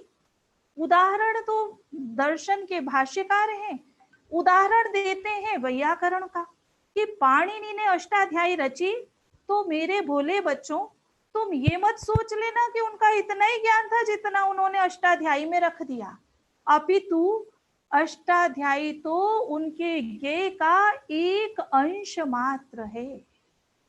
और इससे भाष्यकार प्रकारांतर से ये व्यंजना करते हैं कि मनुष्य का जो अनुपम ज्ञान है वो सारा का सारा शब्दार्थ के माध्यम से अभिव्यक्त नहीं हो सकता। उसमें वो अनुभूत स्तर पर भी है। और अनुभूति कितने शब्द कितनी अनुभूति को पकड़ पाता है ये नहीं कहा जा सकता। तो ये बड़ा एक मुझे मार्मिक सूत्र प्राप्त होता है जो कि हमारे भाष्यकार शंकर करते हैं। इसी तरह से संस्कार शब्द की यदि चर्चा करें, बहुत यदि विस्तारित हो तो मैं थोड़ा सा संक्षेप कर देती हूँ, आप मुझे समय का बता देंगे। तो हमारे भाष्यकार जो है संस्कार पर जब चर्चा करते हैं, संस्कार एक बहुत ही आजकल हमने इसको संस्कार नहीं है, पर जब दर्शन में संस्कार शब्द आता है तो हमारे भाष्यकार कहते हैं कि संस्कारो ही नाम संस्कार्यस्य गुणाधानेन वा दोषापनयनेन वा। कि संस्कार जो है वो दो प्रकार से होता है, गुणाधान के माध्यम से होता है और दोषापनयन के माध्यम से होता है। यह भी मुझे एक सामान्य कथन प्रतीत होता है। और इस संस्कार के गुणाधान और दोषापनयन को हम अनेकत्र विशेष में तत् विशेष में घटित कर सकते हैं। भाष्यकार इसी प्रकार से कहते हैं कि तत्व किसे कहते हैं। तो तत्व किसे कहते हैं तो हम तस्य भावः तत्वम ऐसा करते हैं, परंतु भाष्यकार कहते हैं कि सतश्च सत भावो असतश्च असत भाव। कि सत तथा असत ये दोनों पदार्थ हैं, और जो प्रमाण से सिद्ध नहीं होता उसे पदार्थ या तत्व नहीं कहा जा सकता। जो प्रमाण भाव पदार्थ का ज्ञापन या प्रकाशन करता है वही प्रमाण अभाव पदार्थ का भी ज्ञापक होता है। जिस प्रकार दीपक भाव पदार्थों का प्रकाशक होता है, उसी प्रकार तद इतर पदार्थों के अभाव का भी ज्ञापक हो जाता है। तो भाष्यकार तत्व की व्याख्या जो है वो न्याय शैली का आश्रय लेकर जब करते हैं तो एक नया ही अर्थ उसका हमको प्रदान करते हैं। इसी प्रकार से हम यदि न्याय सूत्र पर दृष्टिपात करते हैं तो हम ये पाते हैं कि बहुत सारे ऐसे शब्द हैं जो आपेक्षिक पारिभाषिक शब्द हैं, जिनका कि इदम इत्थम दया यही अर्थ है ऐसा नहीं कहा जा सकता। तो यह केवल हम साहित्य में ही नहीं कहते कि इसका अर्थ जो है रूढ़ अर्थ तो ये है, पर इस प्रसंग में इसका ये अर्थ है, ये दर्शन में भी हम घटित कर सकते हैं। एक मैंने इसमें उदाहरण जो है वो अन्वेषित किया है कि वात्स्यायन जो है वो प्रथम सूत्र के अंत में भाष्य करते हुए न्याय का जो प्रथम उद्देश्य परक सूत्र है, प्रमाण आदि जो षोडश पदार्थों का जहाँ उद्देश्य किया गया, उसके अंत में कहते हैं कि सभी विद्याओं के जो तदिदम तत्व ज्ञानम निश्रेयसादिगमश्च यथा विद्यम वेदितव्यम। कि ये जो तत्व ज्ञान है और जो निश्रेयसादिगम है ये यथा विद्यम वेदितव्यम, ये जैसी विद्या हो उसमें उसके अनुरूप जान लेना चाहिए। अब यथा विद्यम वेदितव्यम, ये वस्तुतः भाष्य अंश है, ये सूत्रकार का अंश नहीं है, और ये भाष्य में सूत्र है। तो कहते हैं कि यथा विद्यम वेदितव्यम से क्या तात्पर्य हुआ? तो कहते हैं कि जो मनु ने 4 विद्याएं त्रयी, वार्ता, दंड, नीति और आन्वीक्षिकी का परिगणना की, तो याग आदि जो वेद विद्या है उसका नाम त्रयी है, और याग आदि का यथार्थ ज्ञान उस विद्या का तत्व ज्ञान है। और कहते हैं स्वर्ग की प्राप्ति निश्रेयस है, उस विद्या का निश्रेयस है। यद्यपि निश्रेयस और स्वर्ग की प्राप्ति, इन दोनों को हम लोग भिन्न भिन्न अर्थों का वाचक मानते हैं ये, परंतु यहाँ पर निश्रेयस का भी अपना कोई इदम इत्थम वाला अर्थ नहीं है, और तत्व ज्ञान का भी इदम इत्थम वाला अर्थ नहीं है। कृषि आदि शास्त्र का नाम वार्ता है, भूमि आदि विषयक यथार्थ ज्ञान ही उस शास्त्र का तत्व ज्ञान है, और कृषि तथा वाणिज्य से उत्पन्न जो लाभ है वो उसका निश्रेयस है। इसी प्रकार दंड नीति शास्त्र में देश काल तथा पात्र के अनुसार साम दाम दंड और भेद के प्रयोग का ज्ञान तत्व ज्ञान होता है, और राज्यादि की प्राप्ति उसका निश्रेयस है। तो यथा विद्यम वेदितव्यम, हम लोग जब पढ़ते या पढ़ाते हैं तो हम सोचते हैं हाँ हो गया, अब ये सूत्र यथा विद्यम वेदितव्यम, हाँ जिस विद्या में होगा जैसा होगा जान लेंगे। क्या विद्या में तत्व ज्ञान है और क्या उस विद्या का निश्रेयस है, ये हमारे भाष्यकार और टीकाकार जब व्याख्या करते हैं तब हमको ज्ञात होता है, अन्यथा हम इनसे अपरिचित ही रह जाते हैं। तो ये एक मुझे यथा विद्यम वेदितव्यम ऐसा लगता है कि ये आपेक्षिक पारिभाषिक शब्दावली का वाचक है, और हमारे तो वाचस्पति मिश्र कहते ही हैं कि सूत्रम च बहुवर्थ सूचनात् भवति, सूत्र जो होता है वो बहुत व्यापक सूचना देने वाला होता है। तो ये व्यापक सूचनाएं हम सूत्रों के माध्यम से जानते हैं, और इसीलिए मुझे ये प्रतीत होता है कि जो हमारी उत्तरोत्तर भाष्य और टीका उपटीका की कमेंट्रीज एंड सब कमेंट्रीज का जो एक ट्रेडिशन है, उस ट्रेडिशन की यही उपपत्ति है, यही सार्थकता है उसकी। हमारे जो भाष्यकार और सूत्रकार हैं वो पारिभाषिक पदों की विशेष व्याख्या करते हैं। आप देखेंगे व्याप्ति एक शब्द है, अवान्तर व्यापार एक पारिभाषिक शब्द है। अब उसका अगर हम लोग बहुत बड़े किसी गहन ग्रंथ में जाते हैं तो इतना नव्य न्याय में आप चले जाएं तो पूरा व्याप्ति के ऊपर एक बहुत बड़ा व्याख्यान होता है, परंतु न्याय कुसुमांजलि पर बोधनी टीका की रचना करते हैं तार्किक रक्षाकार वरद राजाचार्य, और वे वहां पर व्याप्ति की व्याख्या करते हुए कहते हैं कि यदि येन नियम्यते तस्य तेन विना अनुत्पत्ति नान्यस्य, तथा येन यत्तन्नियम्यते तदेव तस्य उपपादकम नान्यत नियमश्च व्याप्तिरे। तो ये एक बहुत ही किस प्रकार से हम किसी लक्षण का उदाहरण तो बहुत आसानी से अनायास दिखा देते हैं कि देखो यत्र धूम तत्र वन्नी, ये व्याप्ति है, परंतु हम उसकी अवधारणा की जब व्याख्या करते हैं वो बहुत कठिन होता है।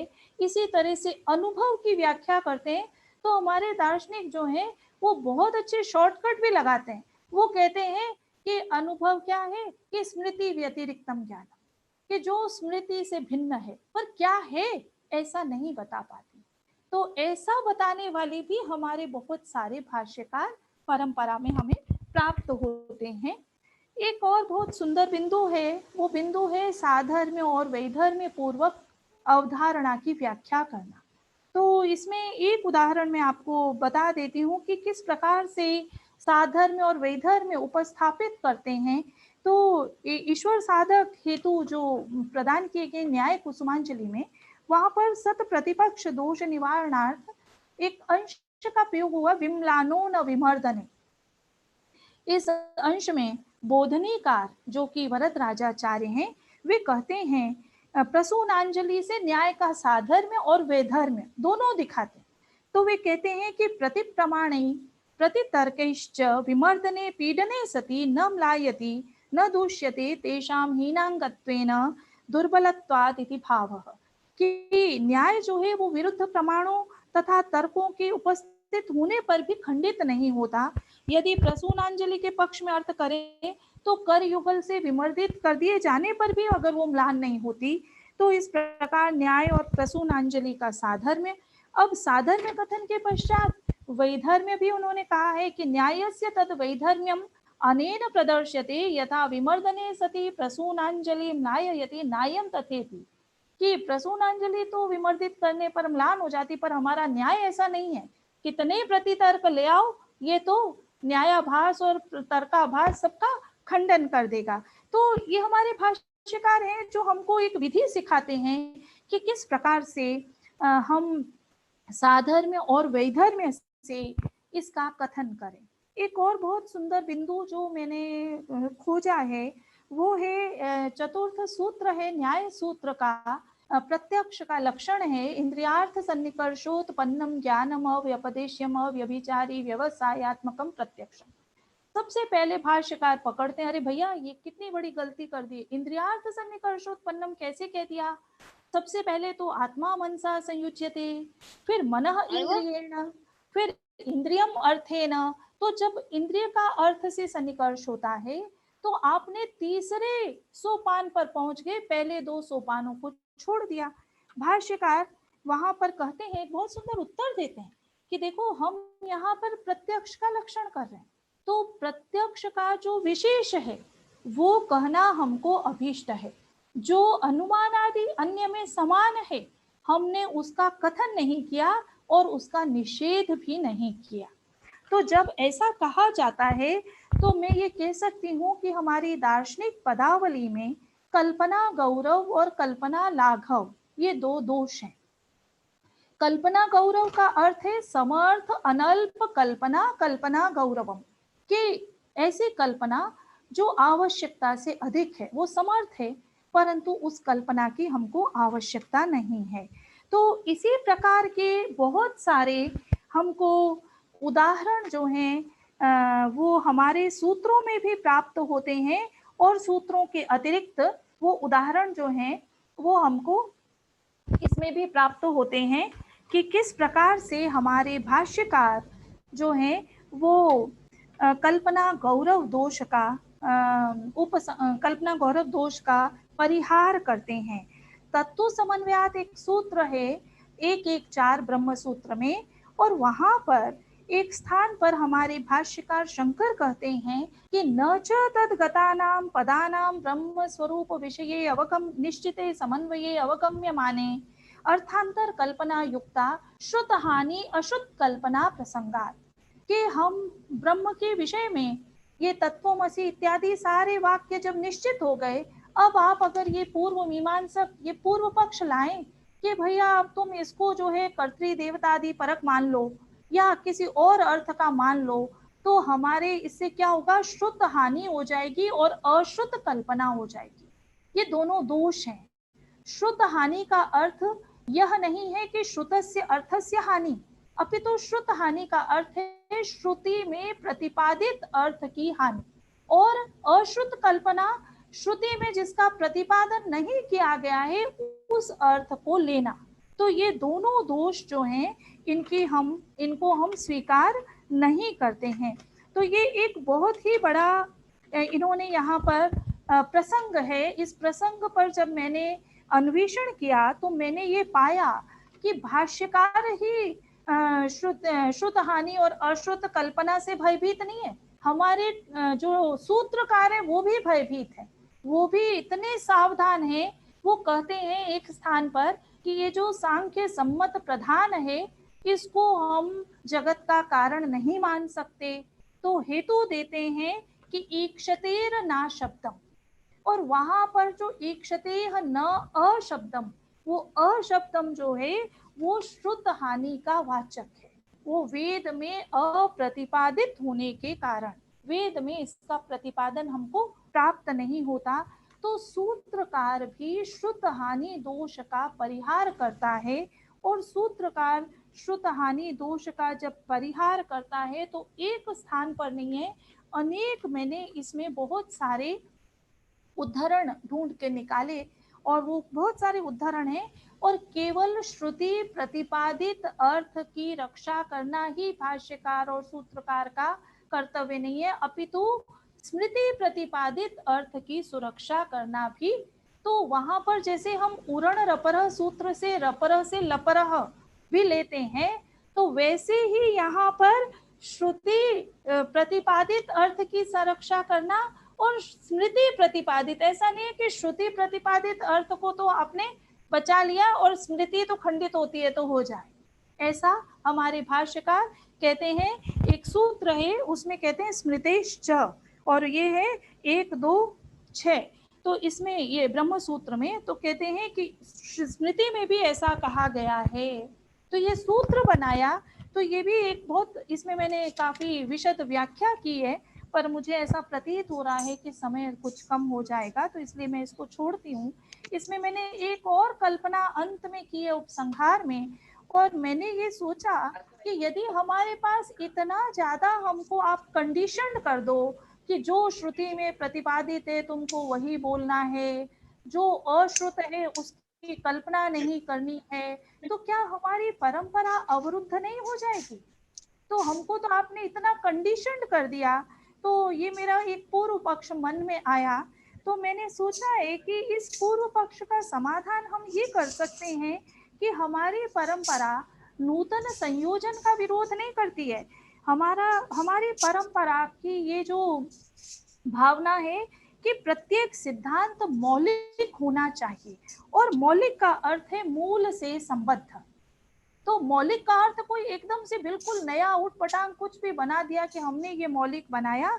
जो भी नूतन सिद्धांत स्थापित किया जाए उससे जो हमारा मूल है, वेदार्थ है, वो पुष्ट होना चाहिए। उस वेदार्थ के मूल के अर्थ को छिन्न भिन्न जो कर दे, ऐसे अर्थ को हम स्वीकार नहीं करते हैं। तो भाष्यकार जो है वो उनका जो पद विश्लेषण है वो व्याकरणाधारित है। व्याकरण का भी उनके पास में बहुत ही उत्तम कोटि की व्याख्या जो है हम उन भाष्यों में और टीकाओं में पाते हैं, और कितनी व्याकरण की बहुत ही सूक्ष्मताओं का किस प्रकार संकेत करते हैं। तो इसका एक उदाहरण मैं आपको दे सकती हूँ कि जैसे प्रमाण, प्रमेय इत्यादि जो 16 पदार्थों की गणना की और कहा कि यहाँ पर द्वंद्व समास है, तो द्वंद्व समास ही किया जा सकता था। अगर हम यहाँ पर तत्पुरुष समास करते हैं तो फिर इसमें क्या हो जाएगा कि उसकी जो निग्रह स्थान है उसका प्राधान्य हो जाएगा। तो इस प्रकार हम ये देखते हैं कि बहुत सारा इसमें मैंने विश्लेषण किया है, और इस विश्लेषण में बहुत सारी चर्चा हम कर सकते हैं कि भाष्यकार कहते हैं कि निर्देशे यथा वचनम विग्रह सर्व पदार्थ प्रधानो द्वंद्वः समासः प्रमाणादीनां तत्वमिति शैशिकी षष्ठी तत्वस्य ज्ञानम निश्रेयसस्य अधिगम इति कर्मणि षष्ठ्यो। तो फिर ये कहा कि भाई अब प्रमाण है, प्रमेय है, संशय है, तो इसमें प्रमाण में हम एक वचन से विग्रह करेंगे या हम इसका बहुवचन से विग्रह करेंगे, इसका क्या नियम है? तो उसका नियम बता दिया कि निर्देशे यथा वचनम विग्रह, कि जब आप इसके सूत्र पर जाएं तो सूत्र में जब उन्होंने ये कहा है कि प्रत्यक्षानुमानोपमान शब्दा प्रमाणानि, तो प्रमाणानि क्योंकि बहुवचनांत प्रयोग है तो यहाँ पर विग्रह में भी आपको प्रमाणानि च प्रमेयम च इस प्रकार से इसका विग्रह करना होगा। तो ये बहुत सारे उदाहरण मैंने इसमें इस पर भी चिंतन किया है कि किस प्रकार से व्याकरण दर्शन में भी दार्शनिक भाष्यकार भी किस प्रकार से व्याकरण का आश्रय लेकर उसका व्याख्यान करते हैं। और भारतीय दर्शन जो है वो एक ऐसा कोई ऐसा वायवीय कोई अवधारणाएं नहीं लाता, कोई हवाई नहीं है, लोक से अनुप्राणित है और लोक के उदाहरण देकर ही वो अपनी बात को पुष्ट करता है। और आचार्य शंकर तो अनेक स्थान पर सूत्र में भी बातरायण कहते हैं कि गुणादवा लोकवत, जैसे लोक में घर के कोने में रखे हुए की प्रभा गृह व्यापी होती है, उसी प्रकार आत्मा के अणु होने पर भी आत्मनिष्ठ चैतन्य गुण को व्यापक माना जाता है। तो इस प्रकार से हम देखते हैं कि बहुत सारे जो हैं लोक के उदाहरण हमारे भाष्यकार प्रस्तुत करते हैं। एक बहुत ही रोचक उदाहरण है, और वो रोचक उदाहरण क्या है कि भाष्यकार कहते हैं कि जितना भी प्रमाण आदि व्यवहार है और प्रमेय आदि व्यवहार है, ये मनुष्य का और पशु का एक समान है। और वे एक हेतु देते हैं पशुआदिभिश्च अविशेषात्, कि ये सारा जो प्रमाण प्रमेय आदि व्यवहार है ये अविद्यावान पुरुष के लिए है, अविद्यावान व्यक्ति के लिए। तो बड़ा एक भारी प्रश्न उठा। तो कहते हैं कि जैसे पशु को हम देखते हैं कि वो अनुकूल के प्रति प्रवृत्त होता है और प्रतिकूल से निवृत्त होता है, उसी प्रकार से मनुष्य भी अनुकूल के प्रति प्रवृत्त होता है और प्रतिकूल से निवृत्त होता है।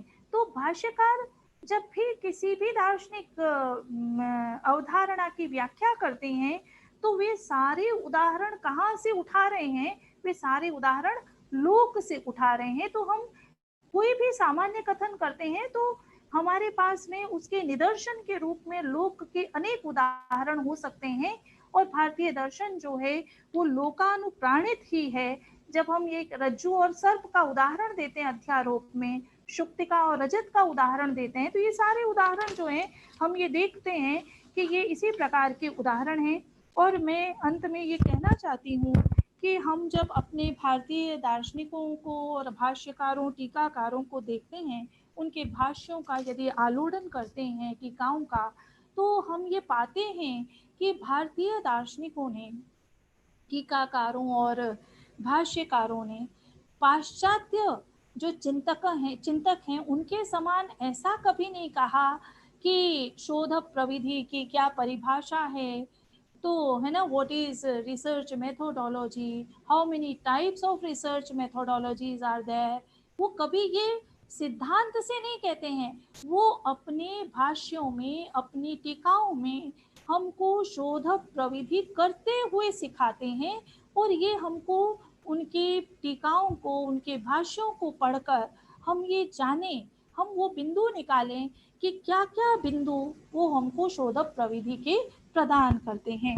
मुझे बहुत सारा समय आपने दिया और मुझे ये अवसर दिया, और इसलिए मैं विशेष रूप से आभारी हूँ आयोजकों की, मंजुला जी की, जिन्होंने व्यक्तिगत रूप से मुझे संपर्क किया, प्रोफेसर वसंत भट्ट साहब जिन्होंने कि एक उत्साहवर्धन किया इतना समय देकर।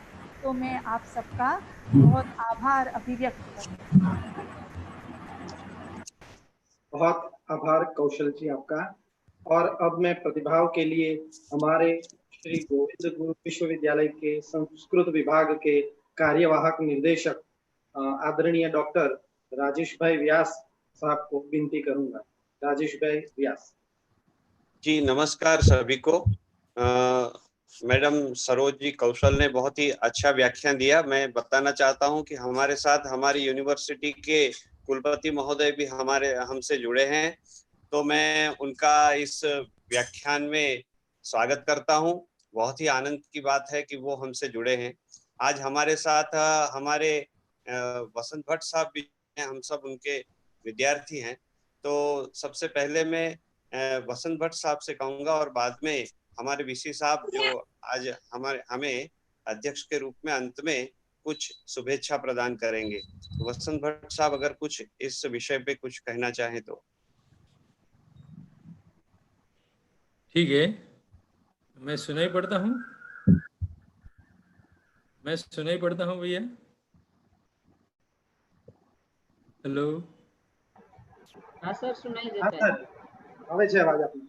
ओके ओके जी हाँ, संभलाए सर।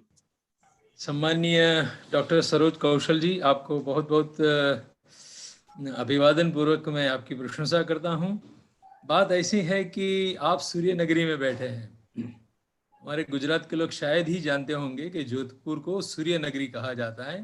भारतवर्ष का सबसे बड़ा गर्म प्रदेश वही है, और वहाँ से जो आज तत्वज्ञान की वृष्टि हुई है, ऐसा लगता है कि 15-20 साल के बाद जो मैं निरंतर रूप से गुजरात यूनिवर्सिटी में जुड़ा, तो डॉक्टर सोलोमन जी के जो बड़े दार्शनिक थे, महामहोपाध्याय थे, वेदांत और न्याय शास्त्र के मर्मज्ञ थे। तो 20 साल बाद ये जो फिलोसॉफिकल डिबेट या डायलेक्टिक्स जिसको मैं कहूँ, एक तर्क की पद्धति, लेकिन सरोज जी ने आज ये जो 20 साल के बाद गुजरात के संस्कृतज्ञों के सामने जो कंटेंट प्रस्तुत किया है, तो वाकई में अत्यंत प्रशंसनीय है और अति दुर्लभ है गुजरात में, या मैं कहूँ ये अकाल सा हो गया था। कभी किसी ने हमारे वहाँ दर्शन शास्त्र में चंचुपात ही नहीं किया।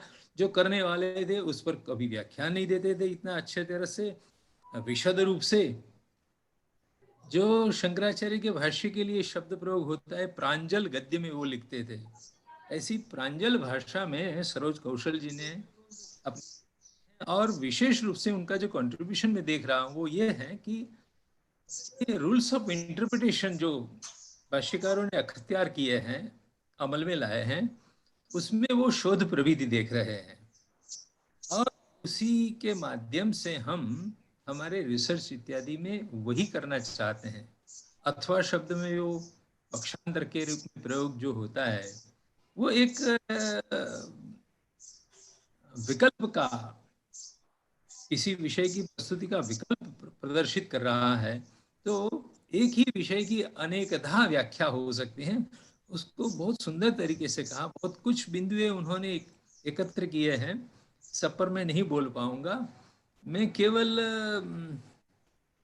सूत्रात्मक रूप से कुछ कहूँ तो, जैसे उनके नाम में एक सरोज शब्द है, दूसरा कौशल है, तो काव्येषु कोमल धियो वयमेव नान्ये। सरोज जी बड़े कवयित्री भी है संस्कृत की, वो आप सबको जानना चाहिए, जो मंजुला जी ने नहीं बताया कि वो अच्छे संस्कृत काव्य भी लिखते हैं। तो काव्येषु कोमल धियो वयमेव नान्ये, ये उनका सरोजत्व है। साथ में एट द सेम टाइम जो जयनारायण यूनिवर्सिटी जोधपुर में वो पढ़ा रहे हैं, विभागाध्यक्ष हैं। मैं करीब 30 साल से जानता हूँ, 30 इयर्स हमारा जो संबंध है वो। तो 30 साल से जो मैं देख रहा हूँ, तो उसमें वो विशेष रूप से दर्शन शास्त्र की अध्यापिका है, उसमें संशोधन कर दिए, लिखती है। तो मैडम ने आज जो तर्केशु कर्कश धियो वयमेव नान्ये, वो भी सिद्ध करके दिखाया है। दोनों पक्ष उनके अच्छे हैं, प्रशंसनीय हैं। और आज हमारे सब संस्कृत के गुजरात के जो अध्यापक वर्ग है नवोदित, उनको आपने बहुत उपकृत किया है। मैं भी विशेष रूप से आपका आभारी हूँ। और मैं गोविंद गुरु यूनिवर्सिटी के कुलपति महोदय जो यहाँ उपस्थित हैं, उनसे ये बात जरूर कहना चाहूँगा कि यूनिवर्सिटी 4 दीवालों से नहीं बनती है। यूनिवर्सिटी क्या होती है आप जानते ही हैं, लेकिन मैं ये नवोदित अध्यापकों के सामने एक बात कहना चाहता हूँ। हम जो 5-25 लोग नियुक्त हुए हैं, वही यूनिवर्सिटी नहीं होती है। यूनिवर्सिटी वो होती है जहाँ दुनिया भर के विद्वान आकर अपने विचार प्रस्तुत करते हैं। तो आज मैं राजेश जी का, महेश जी का और वीरेडिया जी का, तीनों का भी आभार व्यक्त करता हूँ। उन्होंने यूनिवर्सिटी को यूनिवर्सिटी बनाई, जोधपुर को यहाँ गुजरात में लिया है। तो ये बात है। एक बात ये भी मैं कहना चाहूँगा, ये जो जूम से एक वर्ष से, एक महीने से ये प्रवृत्ति चल रही है, तो संस्कृत में एक नाटक है, उसका नाम है आश्चर्य चूड़ामणि। शायद ही किसी ने पढ़ा होगा। वो सीता माता को जब रावण उठा के ले गया था अशोक वाटिका में, तब उनके मन में, सीता जी के मन में प्रश्न होते थे, मेरे राम क्या कर रहे होंगे। तो अपना मस्तक में से वो एक चूड़ामणि निकाल लेते थे, शिखा में, केश में रखा हुआ मणि। उस मणि में वो देख लेते कि मेरे राम क्या कर रहे हैं। इस तरह झूम एप्लीकेशन भी हमारे लिए आश्चर्य चूड़ामणि है कि कौन कहा और कौन साथ में मिलकर कैसे शास्त्र व्यासंग कर रहा है। तो ये आश्चर्य चूड़ामणि भी महेश ने जो उपलब्ध करवाया है, और गोविंद गुरु यूनिवर्सिटी ने उसको सबके लिए सुलभ करवाया। आप सबको मैं नमस्कार करता हूँ, बहुत बहुत अभिवादन, नमस्कार। बहुत बहुत धन्यवाद साहब। हम लोग आपसे हमेशा निरंतर कुछ सीखते रहते हैं। हमारे कुलपति महोदय हमारे साथ हैं। कुलपति जी, मैं सबसे पहले हेलो, हाँ, हाँ जी, मैं आपको पहले परिचय करवा दूं। आज हमारे जो वक्ता थे साहब, वो जोधपुर के थे। जोधपुर यूनिवर्सिटी से हमारे साथ जुड़े डॉक्टर सरोज कौशल, और उनके व्याख्यान के बाद अभी जो उनके व्याख्यान पे प्रतिक्रिया दी और आश्चर्य चूड़ामणि का एक उन्होंने बहुत ही सुंदर ये बताया कि भाई ये यूनिवर्सिटी जो है वो सभी को जोड़े, पूरे भारत के लोगों को। तो हमारी यूनिवर्सिटी ऐसे जुड़ रही है। वो जो ये कहा वो थे हमारे गुरु डॉक्टर वसंत भट्ट गुजरात यूनिवर्सिटी के निवृत्त, वहां पहले नियामक थे, अभी निवृत्त हैं सर, और ये राष्ट्रपति अवार्ड से सम्मानित हैं। तो आपको पहले परिचय करवा दूं और अब आपसे विनती करता हूं कि आप इस व्याख्यानमाला में, और हमारे वसंत भट्ट और सरोज कौशल जी ने जो बारे में आपने पूरा व्याख्यान सुना, हम देख रहे थे, तो आप कुछ प्रतिक्रिया दें। जी, पहले तो मैं मैडम जो डॉक्टर सरोज कौशल जी का बहुत बहुत ऋणी हूँ, क्योंकि उसने हमारी ये जो वेबिनार सीरीज हैं, इसमें जोधपुर जो सूर्य नगरी कहते हैं, वसंत भट्ट साहब ने जो बताया है, हम बार बार ऐसा है कि मिनिमम 50 बार जयनारायण व्यास यूनिवर्सिटी में हम गए हैं। अच्छा। तो हमें बहुत अच्छा लगता है। मैं भी 89 से जुड़ा हुआ हूँ और वहाँ कॉमर्स और मैनेजमेंट के जितने प्रोफेसर हैं रहे और निवृत्त हुए, उसके साथ जुड़ा हुआ हूँ।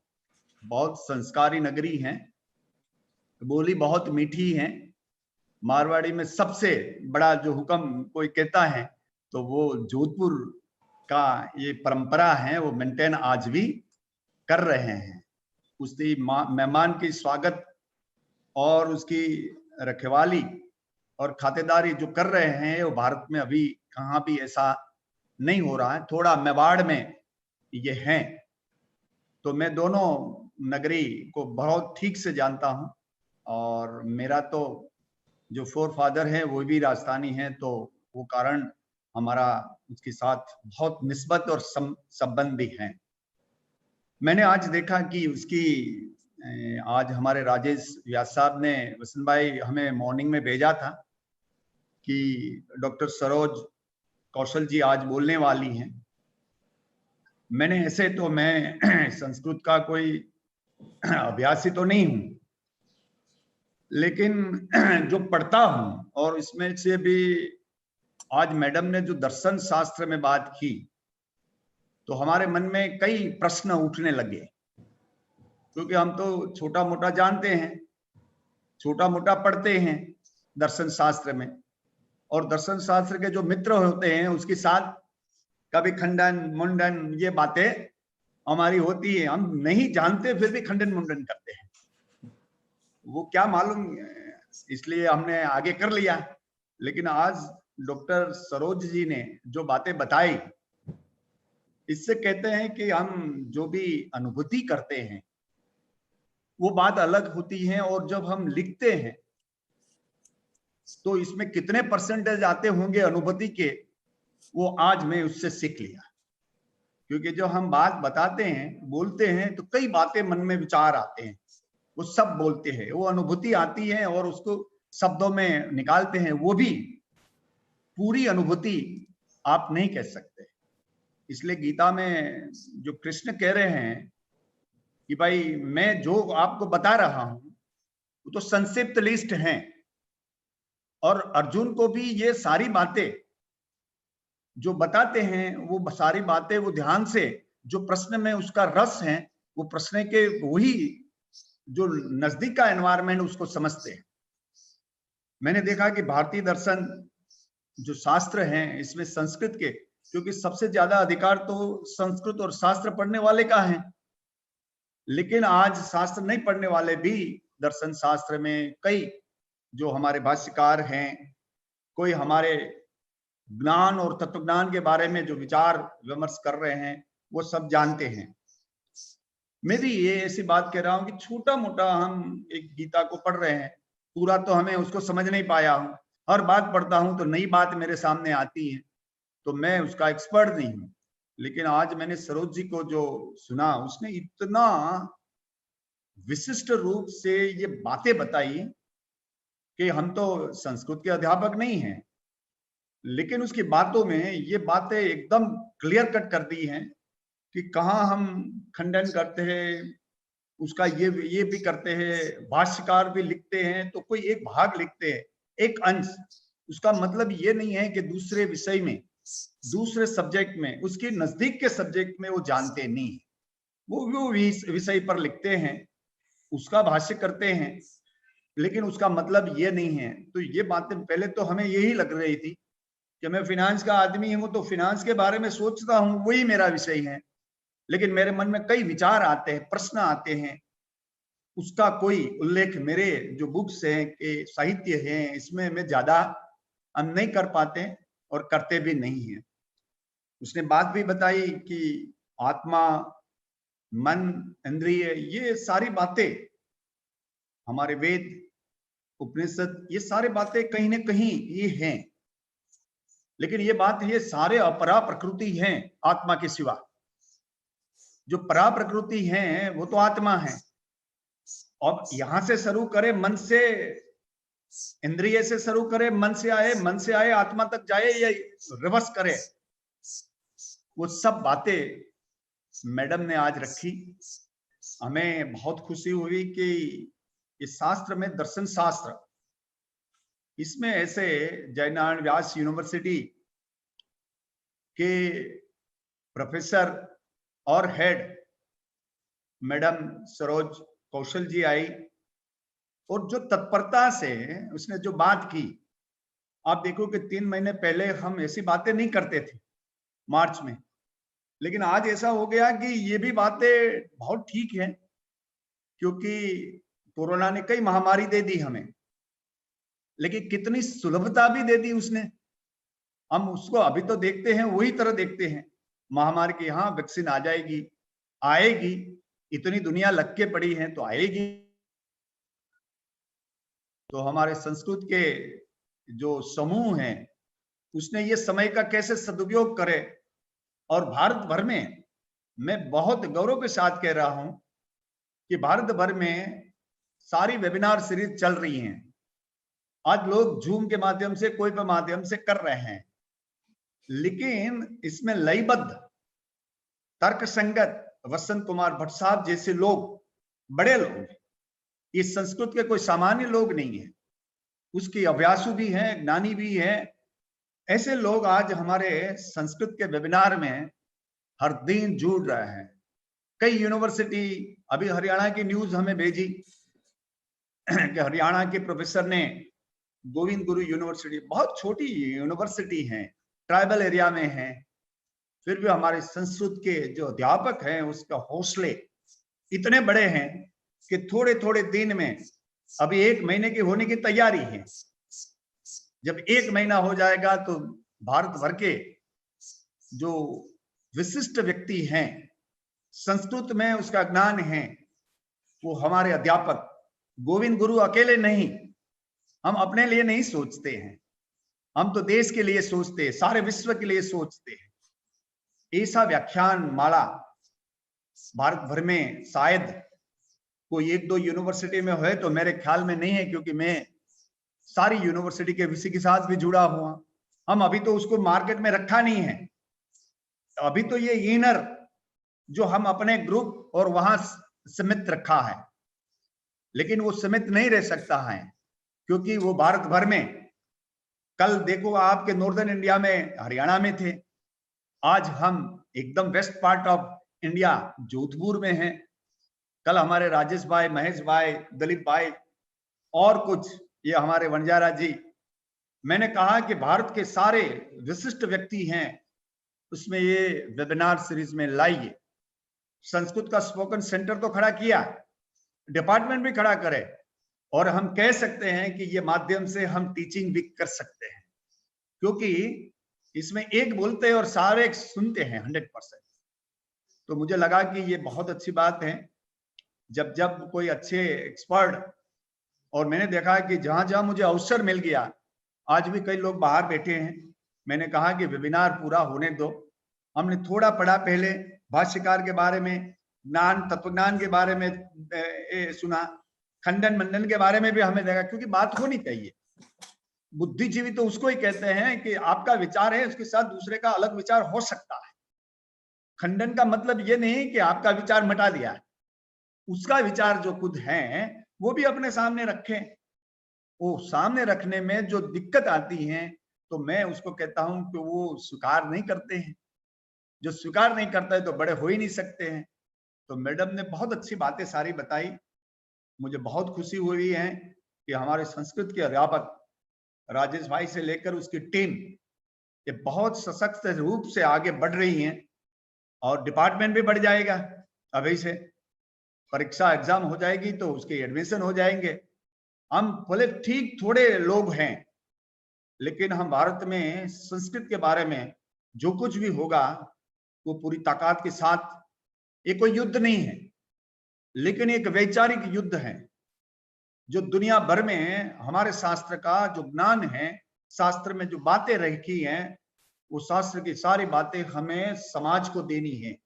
दूसरे के कल्याण के लिए हम क्या कर सकते हैं उसका विचार विमर्श। मैंने अभी कहीं पढ़ रहा था कोई वीडियो, इसमें भी यही कि भारत के मनोवैज्ञानिक दर्शन शास्त्र वाले लोग जो प्रदान भारत में किया है, ऐसा प्रदान सारे विश्व में मैं हमें कहीं नहीं दिख पाता है। तो मैं मैडम का फिर से यूनिवर्सिटी की ओर से, वसंत साहब का, सबका, और आप जो सुन रहे हैं सारे हमारे यंग टीचर जो डायनेमिक हैं, आज कितने दिन से जुड़े हैं, हर एक की मैं मुखाकृति देख रहा हूं स्क्रीन पर, वही है। तो आज आप इतने समय के बाद भी थके नहीं हैं, तो ये कारण तो है कि सीरीज में कुछ होगा, और सीरीज में ये हो रहा है तो मुझे बहुत अच्छा लग रहा है। आप सबका मैं अभिनंदन कर रहा हूं और हमारी टीम को कह रहा हूं, बस ये इसी तरह थके मत, रुकना मत, आगे आगे, go ahead, go ahead. That's the only criteria for the development. Thank you very much. Bharat Mata की जय। बहुत बहुत अभिनंदन साहब, आभार आपका, आप आज आए और हमारा उत्साह बढ़ाया। मैं आपको और भी बताऊं कि आज हमारे साथ गुजरात के बाहर से कई लोग जुड़े हैं, जो लोग इस व्याख्यान को सुन रहे हैं। ऐसे बहुत से लोग हैं, और ऐसे बहुत से लोगों के हम पे पर्सनली ये व्हाट्सएप मैसेज और फोन वगैरह आते हैं कि आप ये काम कर रहे हैं, अच्छा है। आने वाले दिनों में एक दो दिन में हमारे साथ चिल्ड्रन यूनिवर्सिटी के कुलपति जो है उनसे बात हुई है, शायद वो व्याख्यान देने आएंगे। आगे एक कुरुक्षेत्र के अध्यापक हैं राजेश्वर मिश्र, उनसे बात हुई है, वो भी हमें 2-3 दिन में बता देंगे वो डेट, तो उनका भी व्याख्यान होगा। और पूरे भारत भर से अब विद्वान हमारे साथ जुड़ रहे हैं, ये हमारे लिए बहुत अच्छी बात है। परंतु आपने हमारा हौसला, आप हमेशा हौसला बढ़ाते रहते हो, हमको ये सब कार्य करने की छूट दी है। मैं आपका अभिनंदन करता हूं कि इसीलिए, क्योंकि जब यथा राजा तथा प्रजा, जैसे आप हम सबको आगे बढ़ा रहे हैं वैसे ही हम काम कर रहे हैं। मैं आज मंजुला बहन का विशेष आभार प्रकट कर रहा हूं, क्योंकि मंजुला बहन जिस दिन से अपनी व्याख्यान श्रेणी शुरू हुई, साहब जी ये मंजुला बहन अपने गुजरात के हैं, तब से हमसे जुड़ी हुई है, और मंजुला बहन की वजह से आज ये जो सरोज जी हैं वो हमसे जुड़ी, क्योंकि ये सब लोग अब प्रयत्न कर रहे हैं, बाकी के हम तो कर ही रहे हैं, हम 3 लोग, मैं और दिलीप भाई और महेश भाई, लेकिन बाकी लोग भी बता रहे हैं हमको कि राजेश भाई ये भी यहाँ वक्ता है, इनको बुलाइए, ये भी है। तो मैं सभी का अभिवादन करता हूँ और आगे के लिए महेश भाई को कहता हूँ। महेश भाई। अब कार्यक्रम के अंत में मैं काकणपुर आर्ट्स कॉलेज की अध्यापिका आदरणीय उषा बहन पटेल को विनती करूंगा कि इस व्याख्यान की विधि को संपन्न करें। आदरणीय उषा बहन। सुना देता है जी। हेलो। आपका संभळाय छे। श्री गोविंद गुरु यूनिवर्सिटी का कुलपति माननीय चौहान साहेब, सभी आयोजकों, सभी संस्कृत अनुरागी विद्वज्जनों, सर्वेभ्यो नमो नमः। आज हमें डॉक्टर सरोज कौशला जी ने अति सरल भाषा में सहजता से अतीव रमणीय तरीके से अपना विषय प्रस्तुत किया। मैडम जी की आवाज मधुर है, जो बात कठिन लगती है वो बात एकदम सरल भाषा में सरल बना के विविध उदाहरण दे दे के हमको समझाई, प्रस्तुत की। मैडम जी की का अपनी बात रखने का जो तरीका है वो अद्भुत है। आज उन्होंने तत्वज्ञान की वृष्टि की। आज माननीय भट्ट साहब ने सरोज जी के बारे में, उनके विषय के बारे में बताया, उनका धन्यवाद करती हूँ। राजेश भाई का भी धन्यवाद करती हूँ। माननीय चौहान साहब ने अच्छी बात बताई, गीता की बात बताई। सर, मैं कहना चाहती हूँ कि हम संस्कृत अनुरागी गोविंद गिरी यूनिवर्सिटी वाले, संस्कृत वाले जो भी है, सब थकने वालों में से है ही नहीं। आपका ही धन्यवाद करती हूँ। माननीय चौहान साहब का उत्साह, प्रयत्न और सभी आयोजकों के कारण आज हमें अपना सरोज जी का ज्ञान लेने का लाभ मिला। संक्षेप में, सरोज कौशला जी ने बहुत सरलता से, सहजता से अपनी बात बताई। ये वेबिनार के कारण हम सभी संस्कृत अनुरागी को, विद्वज्जनों का लाभ मिल रहा है। मैं माननीय डॉक्टर सरोज कौशला जी का अंतःकरण पूर्वक धन्यवाद करती हूँ और आगे भी आप हमारे यूनिवर्सिटी को अपना ज्ञान हम सब संस्कृत अनुरागी को देते रहे, ऐसी अभिलाषा भी करती हूँ। धन्यवाद। सर्वेभ्यो नमो नमः। धन्यवाद। आपका बहुत आभार मित्रों। कल इसी वक्त फिर 4 बजे दूसरे एक नए